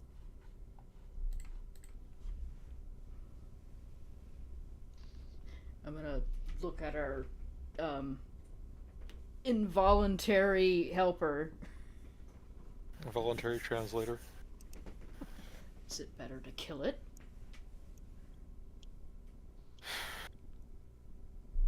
Just gonna look over and just ask, Will you halt to reason?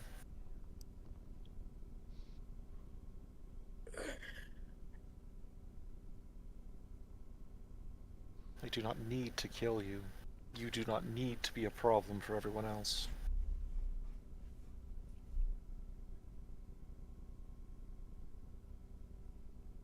Mother told me there were others serving the humans that enslaved us.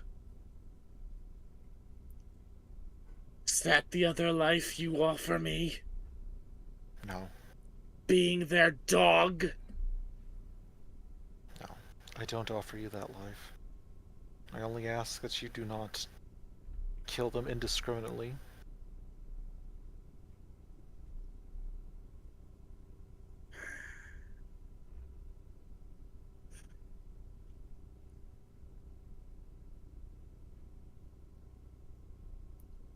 She looks away for a moment, thinking, and then does her best to raise her head off the ground and regard the rest of you.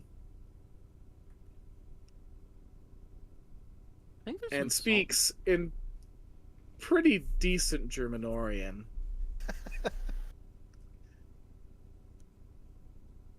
Tell me how I will know friend from foe, and I will allow those that mark them friend to pass.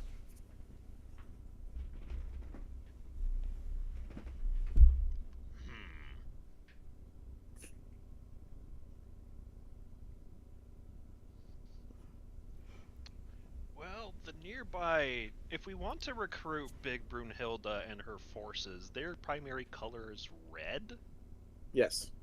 So maybe anyone who wears red, you don't attack, which would also include Mage Max here. And we just kind of inform the nearby town to, hey, maybe add some red textiles. Wear a sash. They wear a Beat them red if they're ribbon. purple. Oh, a red ribbon would be very nice and fashionable. Perhaps tie it around Mage. their top of their arm. Mage Max strokes his beard. That seems fair to me. Everyone who comes through the swamp as a friend wears red. Is that fair to you, you? Fine. Also tell them to keep the noise down!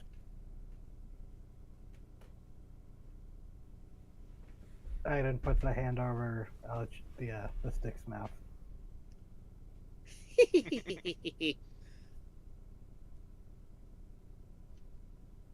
I do remember reading about some salt marshes to the south that were pretty quiet, all things considering, too. So if you need some time off, there's some good quiet places out there. Actually, since Aiden makes barrows in isolated places, would she know like someplace that would be, isolated and quiet? Not a lot of places that would be suitable for what is very clearly a swamp creature. Yeah. But when Glowing Dawn says to the south, you do know from what you've heard that there are some fairly uninhabited swamps in Fordshire, just across the river, that don't see a lot of human traffic. There's no big settlements near them. Look, Tatine, you're from Fordshire, yeah? Yes. Do you think the salt marshes there would be a suitable home? From what I recall, they're quite isolated. He whispers to you. I'm not sure why we're making such an effort to help a killer like this that was bred only to kill. To have that peace.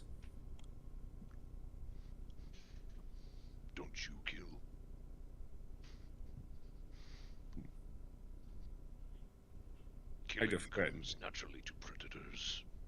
We need to eat.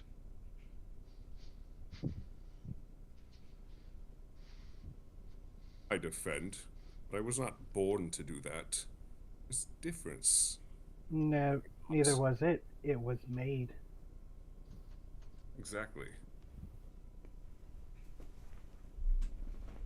Your ire should not be with the slaves. It should be with the creators of the slaves. Max looks at you, Tyne, and says, "As a soldier, don't you wish to one day lay down your shield and sword?"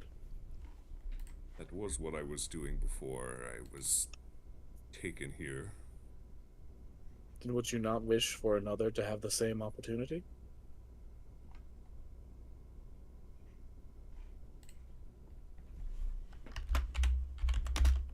I can't help but worry, though, if it ventures there, what other conflicts could arise? Well, that is the risk, isn't it? But sometimes to make a nicer world, you have to risk possibly falling on your face. I suppose that is true. And it is true that those lands are, to the best of my knowledge, sparsely inhabited at best.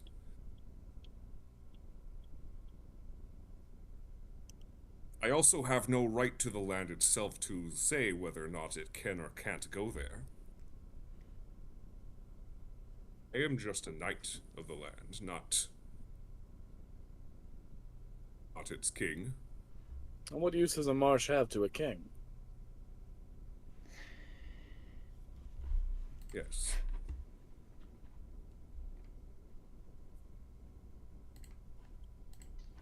While that conversation is going on, I'm tearing up the brined goat and feeding chunks of it to the Grendel. She takes it very eagerly. Oh, good. Actually, and she slinks into the water and emerges with an arm of an ogre that, in addition to also being water brined like the goat that you gave her, has some very valuable metal and jewels on it. It has like a gauntlet, a gauntlet that's been there's got to be a better word than bedazzled, but that's what's coming to my mind right now. Doomed. Inlaid? Yeah, inlaid with jewels. Bedazzled, it's better. It's bedazzled. It's a bedazzled gauntlet. So you have a bedazzled ogre's gauntlet, which could potentially be reforged into something much more useful to you. What did they say on a bus too? Bejazzled. Bedazzled. Bedazzled, yes, a bedazzled ogre's gauntlet. Very nice.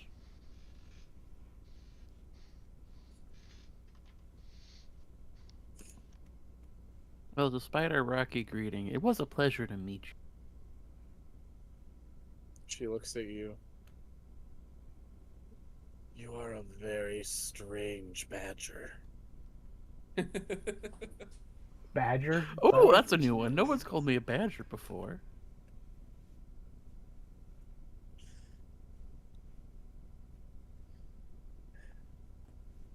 I will rest. I will not eat those bearing red. And in time, perhaps, I will make this trip across the river to find these other marshes. Thank you for sparing me. And she looks at Solvari. Mother is in the mountains, you know. She flinches at that. It's like, I hope she is living well there. No. But she is living. And that is enough. Sister, And the... before you go, one thing. She's gonna reach up and, like, just very gently put a hand on her scales, and she is going to cast healing. Aww! Mm-hmm. That is That's her other. sweet. That is her final class. A little bit of spiritist. Poof. 40 HP. Beautiful. Beautiful. And then as she's She's about a- to slink off... Oh, sorry. I just say, yeah, she is a defensive monster, but like, doesn't work against the entire party.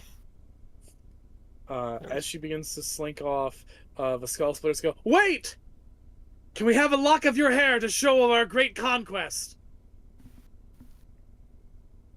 Yeah, fine, whatever the fuck. And the Grendel reaches and gets some loose, clumpy hair out of its mane and gives it to you all. So you have proof Ew. that you have conquered the Grendel.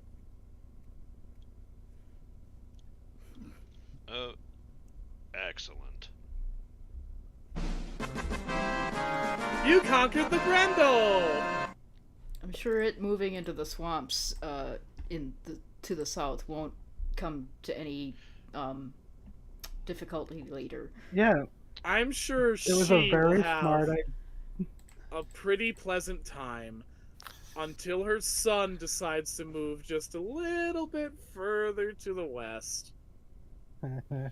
I'm sure nobody will get the idea to build the world's sickest man basement. And Yeah. invite all of his rowdy friends there. There will be no prince who in a couple decades will be king and decide, hey, you know what we need? A really rowdy Geatland-style mead hall. Throw a rave. In the middle of nowhere. Let's build it near those wetlands no one goes near. That way it won't annoy anybody. Maple Samurai's been lampshading that the entire time we've been fighting this Grendel, by the way. Also, Oh, wait they a minute, both shit. want me to punch them now, so... I Well. did the JRPG thing where you keep trading seemingly inconsequential items from different NPCs to get something cool. You did a trading quest. You traded a cooked cockatrice for a waterlogged goat to get ogre treasure. You all make your way mostly out of the swamps. It's been a long day. It's time to nap. You're about here-ish. About a couple hours trek to the castle of Big Brunhilde after you sleep. So about here-ish. So Big Brunhilde's castle is where we'll be next session. But for now, you may have an interlude with your motley cast of weirdos, and do any RPing if you would like. A lot has happened today. A lot of things have been hinted at or revealed. Yeah, I just realized this party is so monster heavy, you had to add in NPCs that were humans.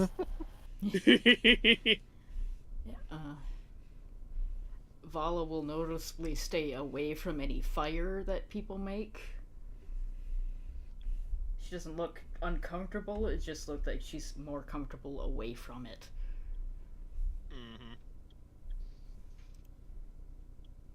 Grum is cooking a big old pot of stew for everyone. The Goat skull and splitters. cockatrice stew.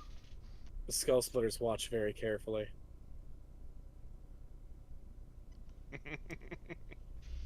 Trying to learn the secrets of troll stew.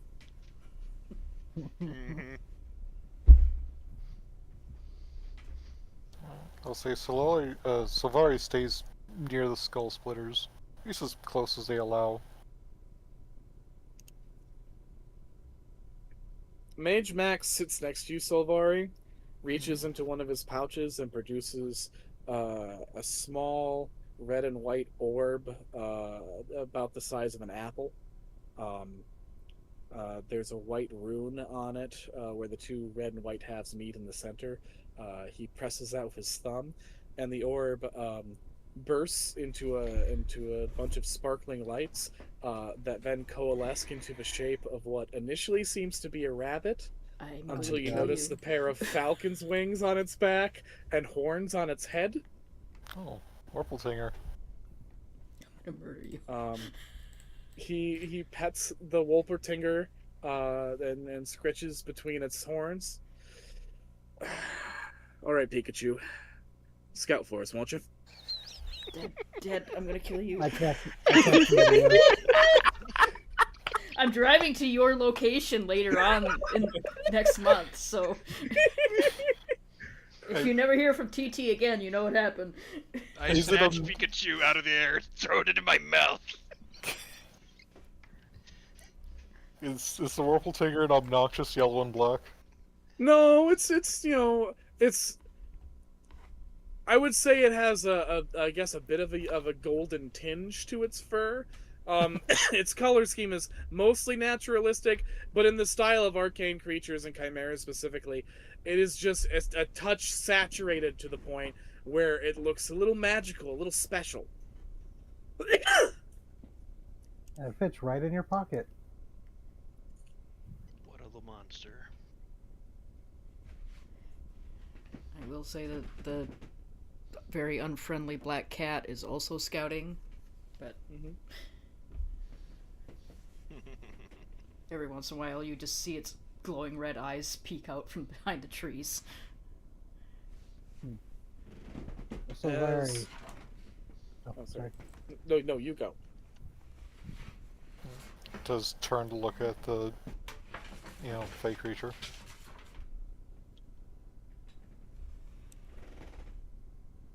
I'm sure there are more pressing things we could discuss, but did you hear of a jester named Pagliacci? Worked for your king. Has she? Yeah, Pagliacci was a jester, who also took up a little bit of witchcraft on the side, and was sort of butting heads with many of the court wizards of Mediterra's army.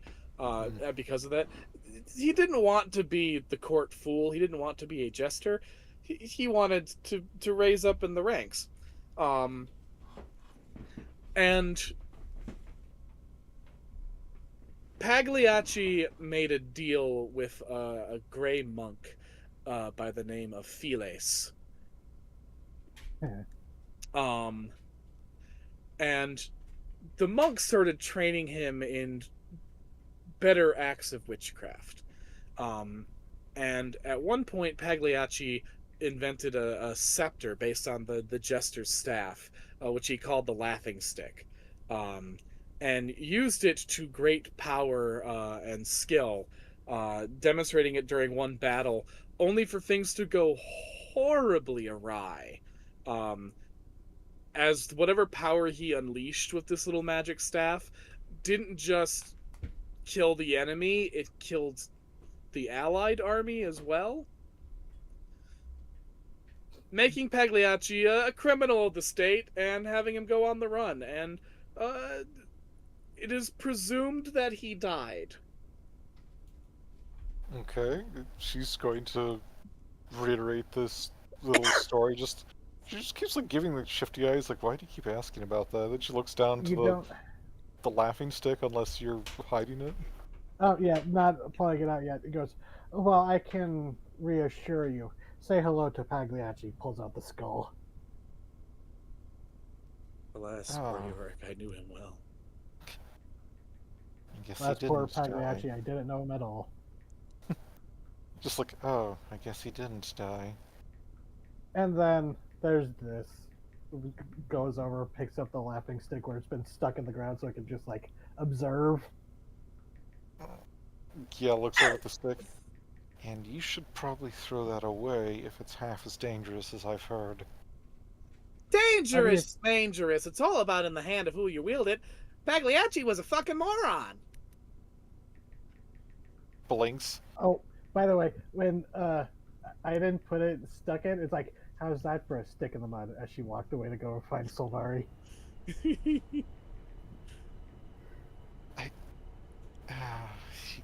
gave it soul, either his own or someone else's. That doesn't. Well.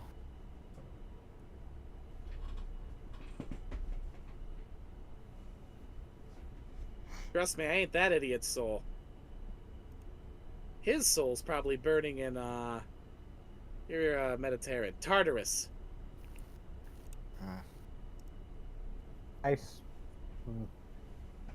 When I struck one of the Queen of Smiles, Rowdy Boys. I think I sent it to Muspelheim. Okay, they're officially declared Rowdy Boys from now Damn on. it. That's Boys. canon now. That's their canon name. Rowdy I'm not going to Boys. call them War Boys anymore. They're the Rowdy Boys. God, just imagine the Queen of Smiles taking her throne. Ready, boys? Front and Come, center. my Rowdy Boys! Yes, yes. Perfection. Anyway, they sorry to did. derail. Go on. No, It's canon now. you never know what joke you make is going to end up being canon. Especially with me. Yeah, she just kind of stares at the staff, not really like. She wasn't afraid of you guys. She was just nervous, but like this thing, she's intimidated by.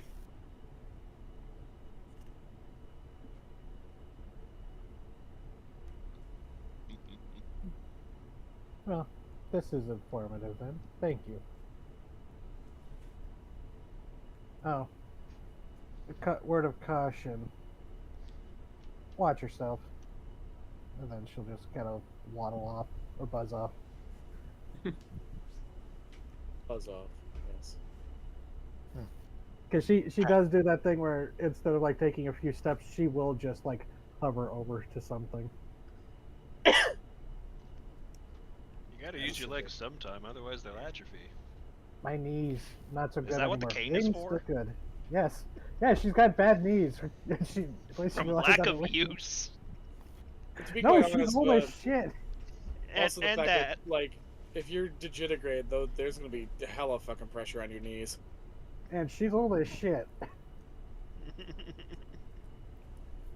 Just as you just like buzz off with that little thing, just Savali mutters, just passive aggressive corpse hugger. Wow. I am gonna note that Corpse Vala, caretaker, thank you. Buzz, buzz. Vala is just sitting there, like, not looking at anybody, and, carving some shit into her spine whip.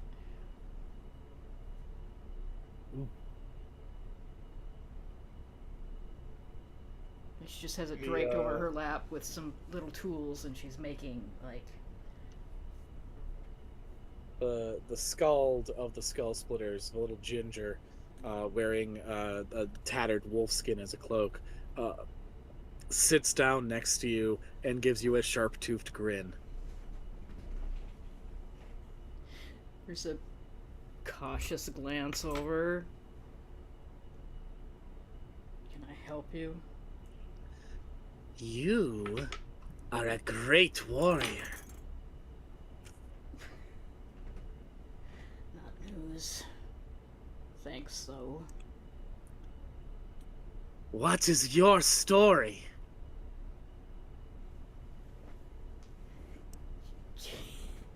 She looks down at the spine in her lap, spreads it out, and goes, "Read it for yourself."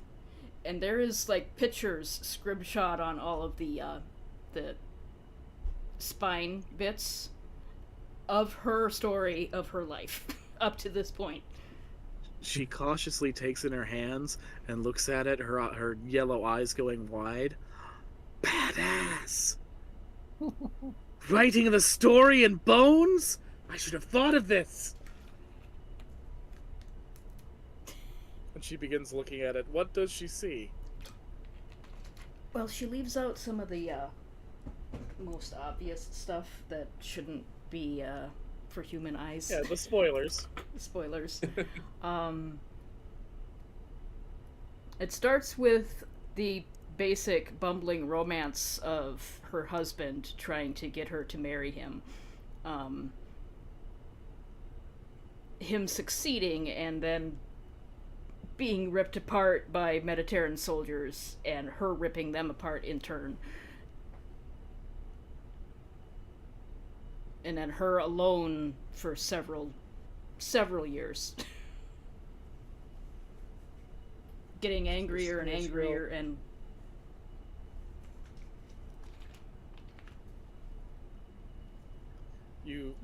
you see excitement in her face that turns to sorrow, and eventually, while trying to fight against it, tears start to form in her eyes, and she very tenderly gives you the whip back and says,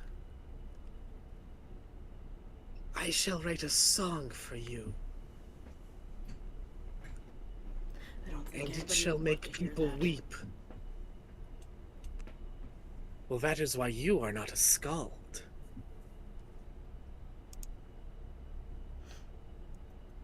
I suppose that's fair. I never could carry a tune. I know songs that will inspire, and everyone here has a song. This is a great meeting. Thank you, great warrior.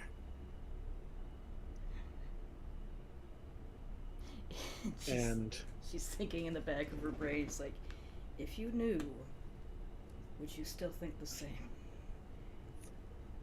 she hugs you very quickly and then scampers off. Oh, okay.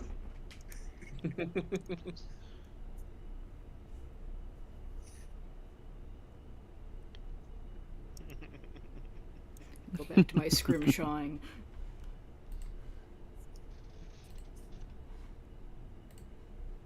Glowing Dawn, you are approached by the meekest looking of the skull splitters, the one with the horned helm. Yes. You're a unicorn? That I am. Would you mind if I talked to you? Sure. Always like making new friends. She sits down in a very formal way, very trying to be prim despite wearing a lot of leather armor way. Is it true that unicorns mainly prefer to appear to young maidens?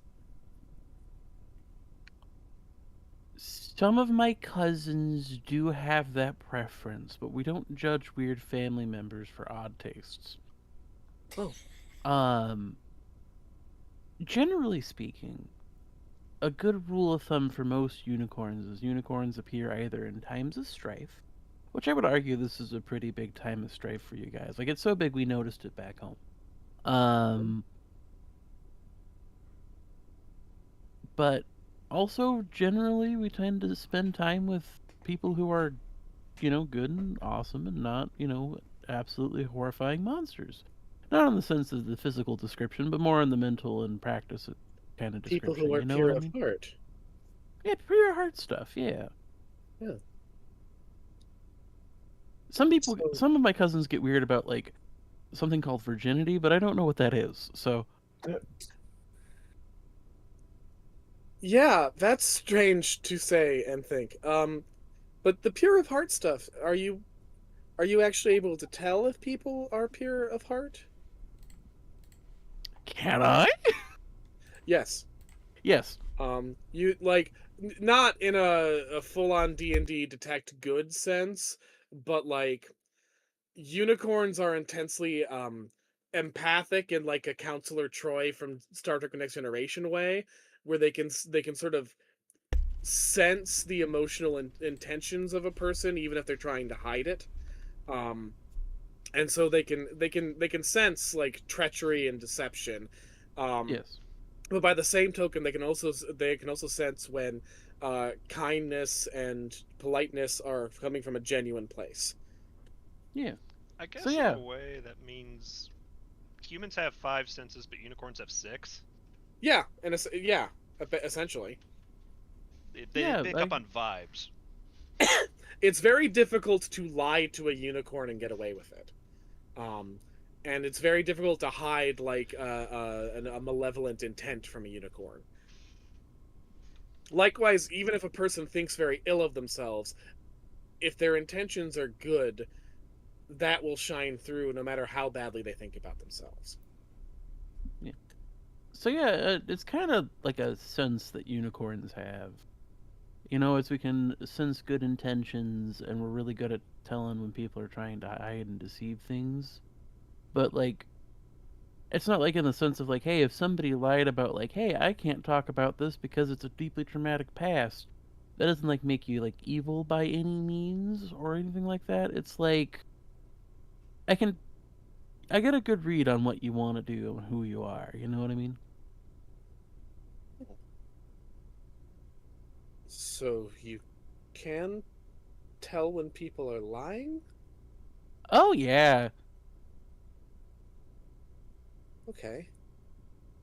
Okay. The best way that I can describe it is that when somebody is lying in a way to mean malfeasance and or a negative way, it's like the closest I've gotten in terms of talking to non-magical, non-unicorn people is like, imagine if you put something really bitter in your mouth, but it's just like in your head.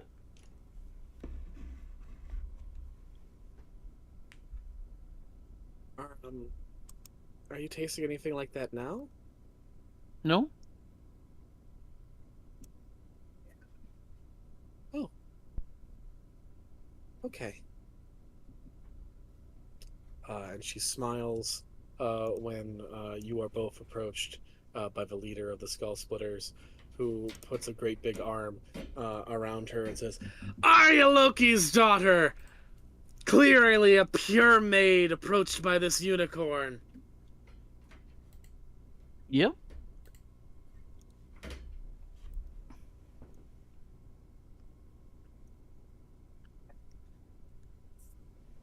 So, tell me, unicorn, Mhm. how many creatures have you killed? Oh golly. Boy. I think I killed a guy in that last big battle we had in the first town. I drowned him in quicksand. Yeah! And she cheers, and Arya Loki's daughter goes, yeah! How many of you stabbed with that spear growing out of your head? None in a while. Well, we'll change that. You're gonna stab so many people.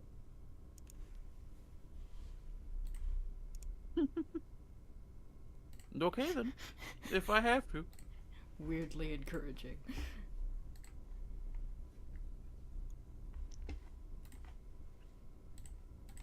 Oh, we do have another person in the party who with a unicorn-ish horn.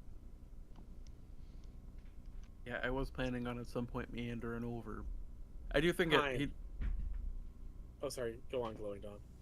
I was just gonna say, I do think before Glowing Dawn eventually gets up and meanders off, it's like, well, if you're worried about like, personal history stuff and that kind of a thing, you're a pure and fine lass as they come here, and you're kinder than a lot of them are. And at least from the unicorn perspective, I appreciate that. Arya Loki's daughter smiles. Thank you.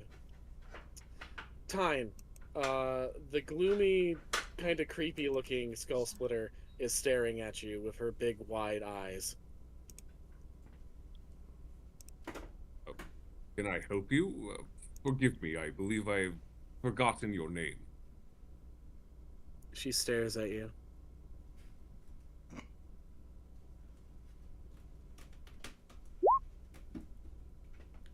Fish.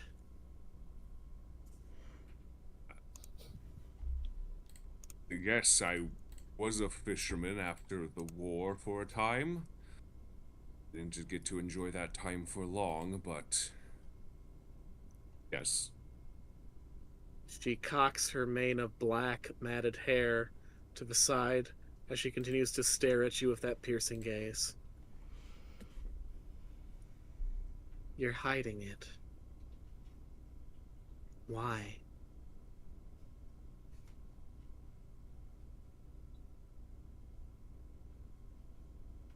Why?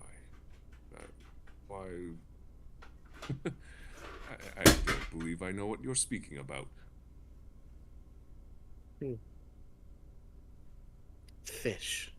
And then she wanders off.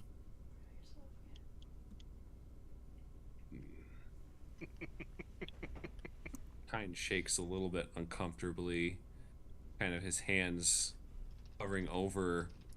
But he's trying to play off his flourishes of his armor, but are definitely fins sprouting from his forearms. Mm-hmm.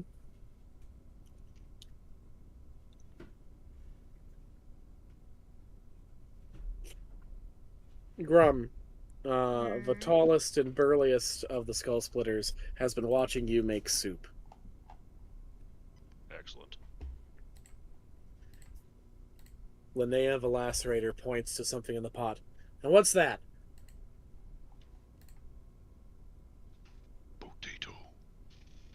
Potato. What's that? Carrot. Carrot. What's that? Goat. Goat. So you leave them the whole head in? Yes. I've never had eye flavor before. Good jelly. What are those? And she points to little leaves in the pot. Herbs. Spices. Hmm. Good for flavor. Herbs and spices. What herbs and spices? Spicy. Makes food a fight. My mom was gonna be a cook. Or she was gonna teach me how to cook. She was a cook and I was gonna be a cook, and then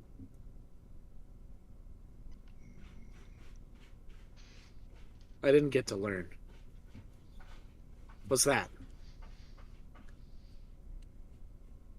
Oh, He reaches in and fishes it out, when did I get in there? and he throws it out.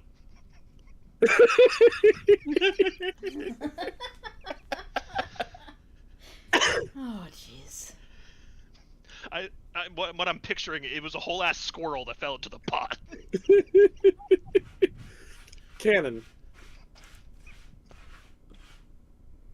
The demon cat appears, takes the squirrel, and disappears back into the bushes, and you hear horrible sounds. That is one big fucking cat.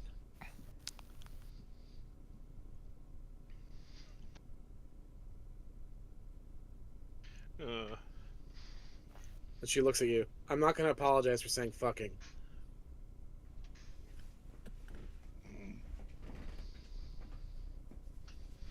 We get to swear because we don't got parents anymore. That's the rule. Orphans get to swear. What's that? Paula's over there going, oh, that's why they're fucking feral orphans. That makes sense. Mm-hmm. He continues to answer questions about ingredients, but he points out, Before I found my cookbook, I too had a crass language.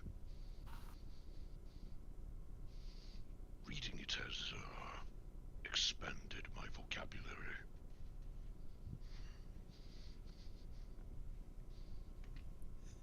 Sometimes you get to call people stupid, and they're so stupid they don't know that you called them stupid.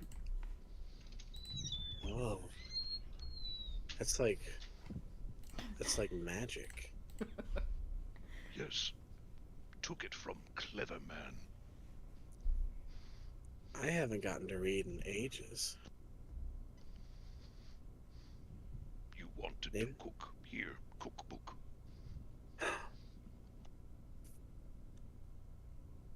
Oh man. I gotta get the Scald over here so we can figure out what this says. yeah, it was a wizard's book at one point.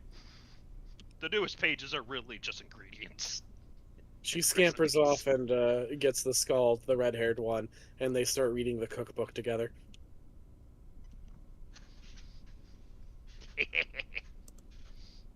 Cute kids.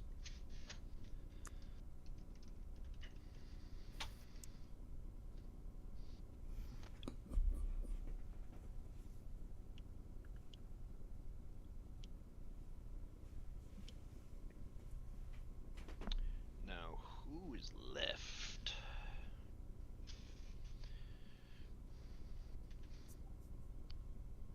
Mage Maximilian is currently feeding acorns to his Wolpertinger.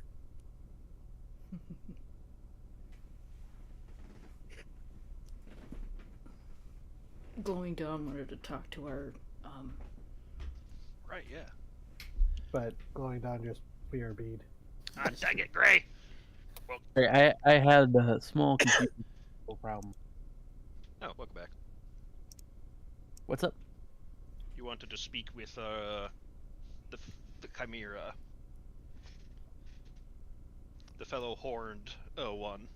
Yeah, so I think at some point it would just be eventually Glowing Dawn just plops over and sits down next to him like, so, do human feet make you feel weird too, or is that just a me thing?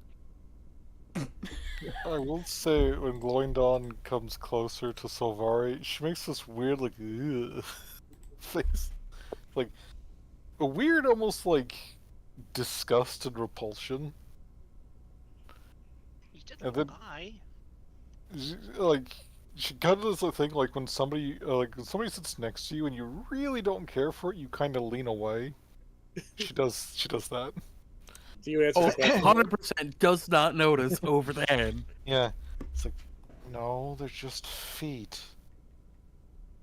No weirder than whatever grippers are on the troll. Grippers. Apologies, I wasn't sure. I don't. They told me you're a chimera. They haven't told me what a chimera is yet. Chimera are a mixture of multiple creatures and animals. That would make sense. Yeah. Just like, again, just kind of like slowly leading away more. I'm not going to bite. No, just don't care for your kind near me. Like unicorns in general, or magical creatures in general. Horses. Oh, I am not a horse. Lifts the hand, shows the horrifying four-finger gripper hands. Horses only have one toe. They're weird like that. I think they're cute, but okay. Oh, I She adore fo- them. Like, I just her ho- like you look at a horse hoof more in detail. It's horrifying. I will say her hooves do have like a claw-like ish bend to them, which I couldn't do on Hero Forge. Like, she goes, I'm aware. I don't have good experiences with horses. I'm sorry. I hope to be a little different than that. My name is Glowing Dawn. My little shtick of the group is that I'm trying to create harmony throughout the range, which is going to be difficult. Fucking That's the- eyebrows rise. Just, you're not kidding. I wish. No. I feel a little bamboozled. But also, the first geet that said hi to me also tried to eat me, I think. So, Of course, they're savages. That's what they do. I think that's rude to put down all the humans like that. But hey, you do you, I suppose. Geatlanders specifically.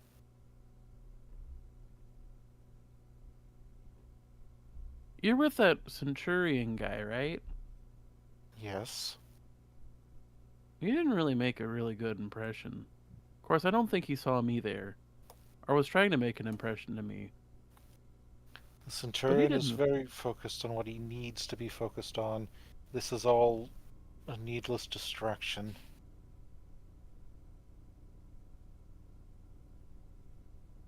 He doesn't have to be an asshole about it. There's a bit of a sigh there, like she wants to agree with that, but doesn't say it.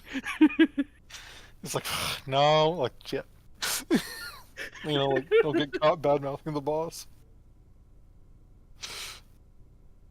But no.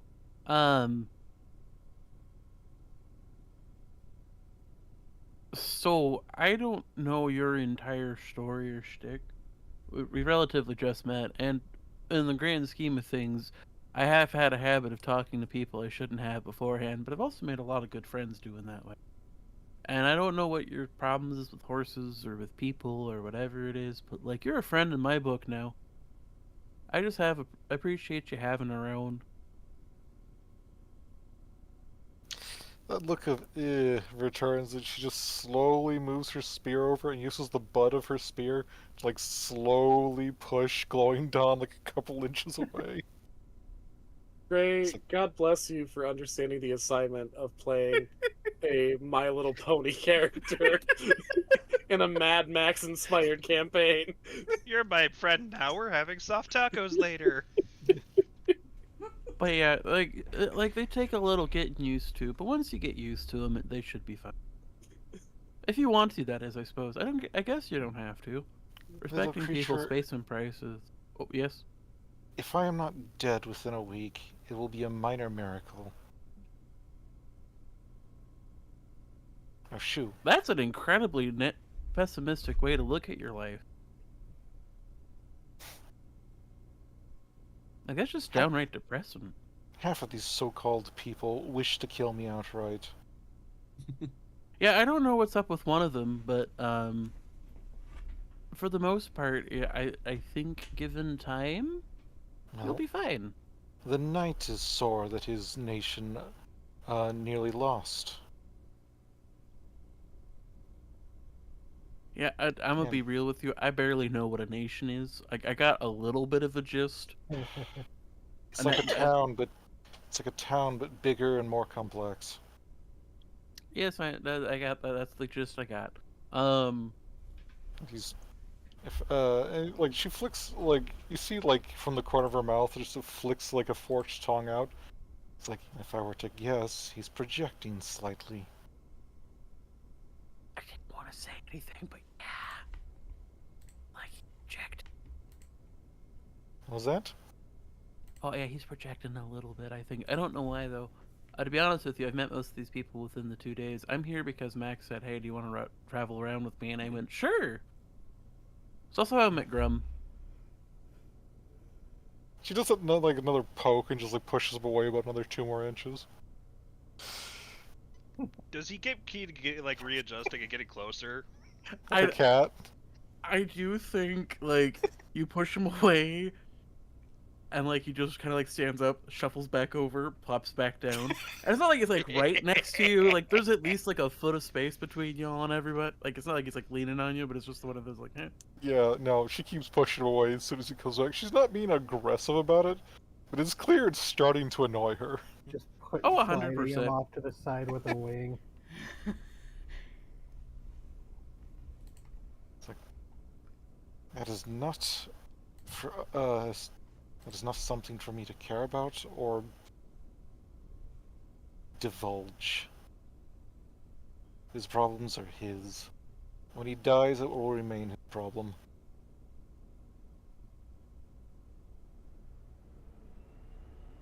I think Glowing Dawn takes a good long look at you. It's like you do know people can change, right?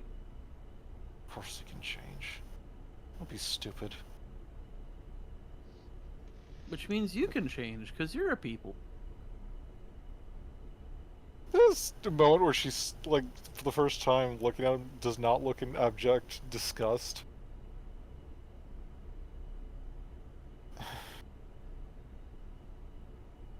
No. Some people don't. Some people get stuck. I bet. But like, at some point you gotta try, right? Otherwise, you get caught in things like prophecies, and prophecies are just bad luck. I got a lot of warning about don't get involved in any no prophecy, don't get involved in any no cursing. Though I technically did one curse with that one guy, but I don't think he got his head torn out from his spine. I don't think there was anything I could do for that.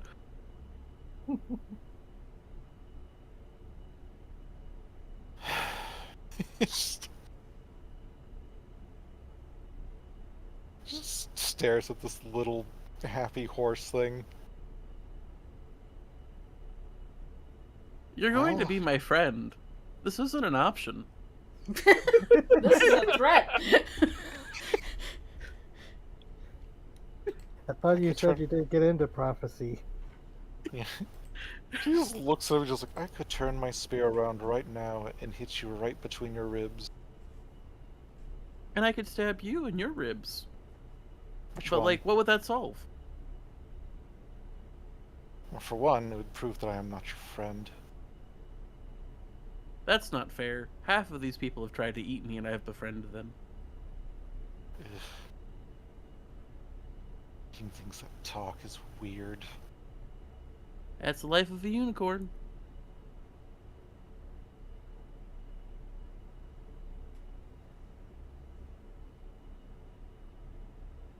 I think that's a good place to wrap up this interaction. You know what? That works out perfect. You know, it's so appropriate you have that name because you really are just a little ray of sunshine. Look, I came up with the color scheme and I went, what's his name? And my brain's like, he's the glowing dawn of a new age. And I'm like, oh, fuck off, brain. God damn. Beautiful. Any other interactions we'd like to have? Oh, I did add a bond to Silvari of mistrust. Yeah, I'm adding that too. It'd probably be a hatred potentially, but I'm gonna start with mistrust. Yeah, sorry, you're getting the same thing. It's fair. This is exactly... She's here to cause problems.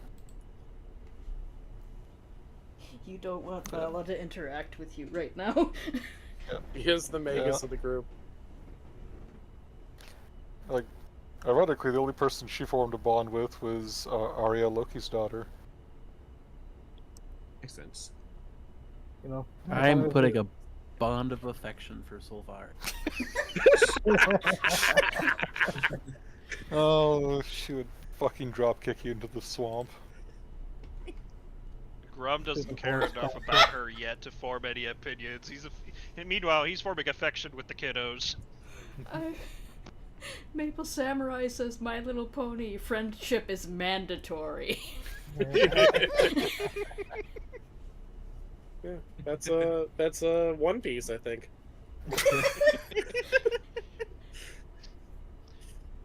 You should, speaking, yeah, she should count herself lucky that she's not dealing with the Luffy of friendship, which is to say, well, that's stupid. You're gonna be my friend now. speaking of Arya's Loki's daughter, when Savari is eventually alone again, she approaches, and says very quietly, "Theseus Aurelius is dead." She tilts her head at that and it's like, I assumed as much. Good. That's how it has to stay. And she's going to pause for a minute and say, that is why I did not say anything. You and She I nods. both know you are better off here than anywhere else. Yeah.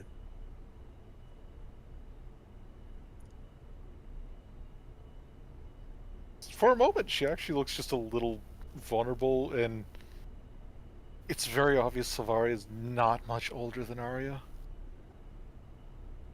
Like, by a year or two, maybe. Yeah. It's just, she's monstrous and, you know, war.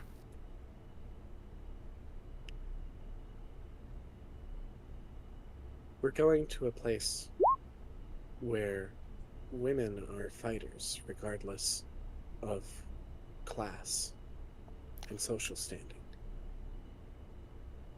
To make Brunhild, I heard. I think... Maybe there's a better place for you too.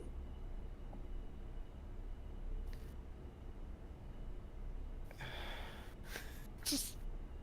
It's a deep inhale and exhale and just... I do not believe it is... best for everyone. Maybe, but just because the Empire did things a certain way doesn't mean everyone else does things that way. And it doesn't mean they have to do them that way. And maybe a different way is better. But what do I know? I'm not Theseus Aurelius. No, you are the very aptly named Loki's daughter. Ariadne, Loki's daughter. Ariadne. Pardon me, my lady. She does like a little like half bow. She smiles and does a curtsy, not very well, and then walks off. Like before she goes, Savari will reach out and just like gently put a hand on her shoulder. He goes, if you need something, I will provide it. She gives you a small smile and a nod. And then just lets her go.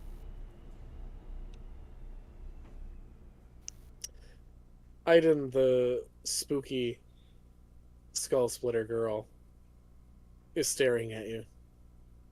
How close? Well, this one's at Aiden. Oh, sorry. Yeah, actually, how close? That's a good question. Unsettlingly. And because she's got the giant fly eyes, she's got almost 360 vision. She knew she was there, then that slowly like turns her more human face. Hello, dear. You've seen dead bodies. How many?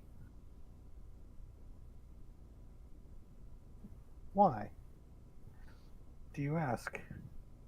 Have you seen death?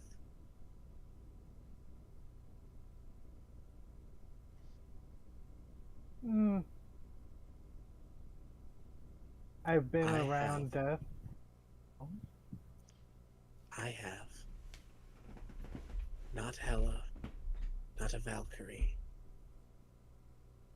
I saw death stalking in a dark cloak with raven wings and a staff.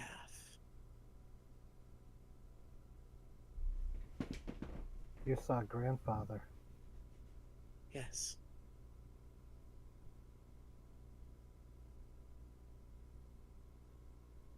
And Aiden, Aiden doesn't really like do contact, it seems like, with other people, but she reaches out and puts a hand on her shoulder and goes, and what else did you see from that? I saw a glimpse of the soul and the light on the other side as grandfather led the spirit to the undiscovered country. Not to Valhalla, but someplace beyond.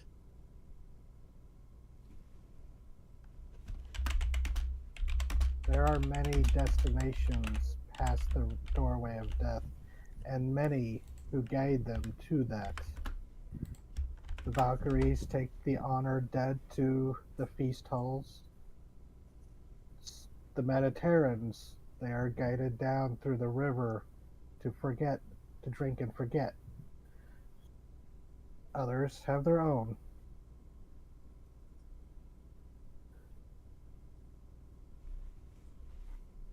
He nods. And is that not beautiful? Yes. You prepare people for death and for what comes after.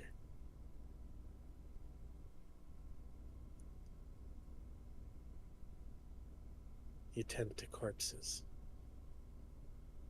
Yes. My daughter liked to joke that we cleaned up after the Valkyries. We take care of what was left behind. She looks at her friends. We will make many corpses. Can you teach me how to tend to them, so that if I see death again, he does not think me ill-mannered? Gladly. And she gives you a surprisingly warm smile for such a weird little shit.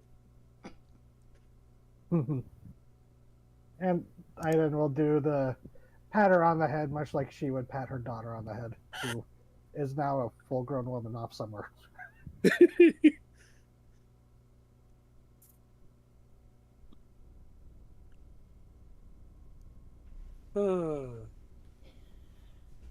How cute.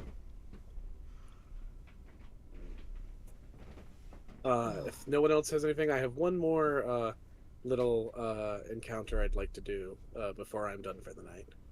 Oh, there was one little thing. Not a scene, but I meant to say this earlier, but I missed my chance to say it. But when Glowing Dawn, because again mentioned it, brought up Vala ripping off a skull. It's like I've never seen that happen before, and Aiden to herself, yeah, you'd be surprised how often that actually happens here in Geatland. The human neck is surprisingly weak. Especially when you can't There have are a many short- sharp axes here.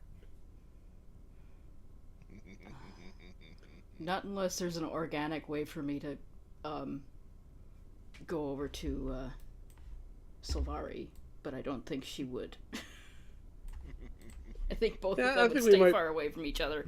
We might want to have you guys have a few more relationship developing episodes before we let you guys have a solo talk.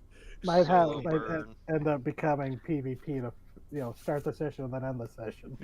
The only thing I can think is like maybe after her talk with Arya's Arya, Loki's daughter. Arya, Loki's daughter, she might like pass nearby, but that's about it. It's my best attempt. God damn it. Burn Yuri. Vala is she's still scrimshawing. She will not say anything. She will not look at you because she's promised the mage Maximilian to help until we can actually go and kill your boss. Mm-hmm. And this is his decision, so she's just like, okay, I just won't look at her.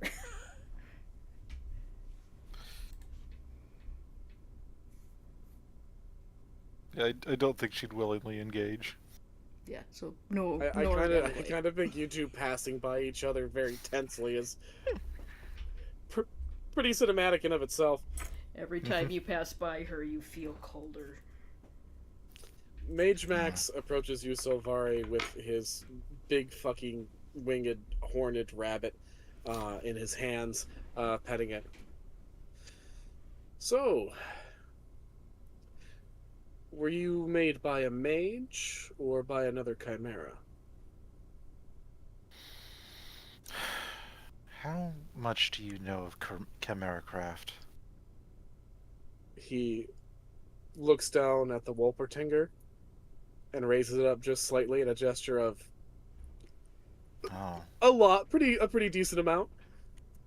No, I was not made by a mage. I was not at least not possibly in the way you're intending. I've heard that they've got creatures over there in Mediterra that can do the job just as well. Perhaps even better, because a lot of mages, their magic is not exactly what I'd call reliable. Echidna is what we call them. Echidnas, Dracanas, yeah. Did you have a relationship with your parent at all? It's a flinch. I think is not much of one. Where are you going with this, old man? He's petting his Wolpertinger. I invented this little guy, if you want to say it. I needed something fleet of foot, sharp of ear, able to sense everything around it, and with the ability to give me a bird's eye view. And because I cared about the little guy, he pokes the horns. Gave it some defenses. And you could describe that as making a tool, but the fact of the matter is, my friend here is a living thing. He's got a heart like I do, a brain. Blood runs through his veins. There's a soul in there. A living thing. And I know some wizards are of different minds on this, but personally, I think that if you bring a living thing into this world, you owe it a living thing's existence, not a tool's existence.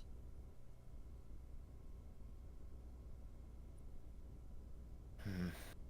And I would just like you to think about whether you've been given a tool's life or a living thing's life. And if it's the former, we should talk about changing that. Because you deserve a life at least as nice as this little guy's. And he feeds his Wolpertinger some more acorns. Just think on that. She eyes Max for a minute, just like rocking back a little bit before saying, "You are much more cunning than the stories imply." Have to be to live this long, especially in a country this crazy. You'd think that, but I've seen the opposite in some cases.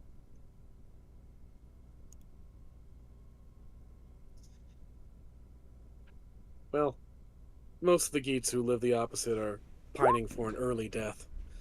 Personally, I want to see Hella take me under. I've heard she's hot. There is the tiniest of smirks, and she fights like she fights so hard to laugh at that. Just, He catches it, smiles. I'll leave you to it then. crazy man. And I think unless anyone else has any other bits, which I fully welcome, we'll wrap it up there. The tiniest thing. Of course. If Sylvari gets far enough away from everybody to be alone, the big black cat is going to come out of the bushes with its glowing red eyes, stare at her.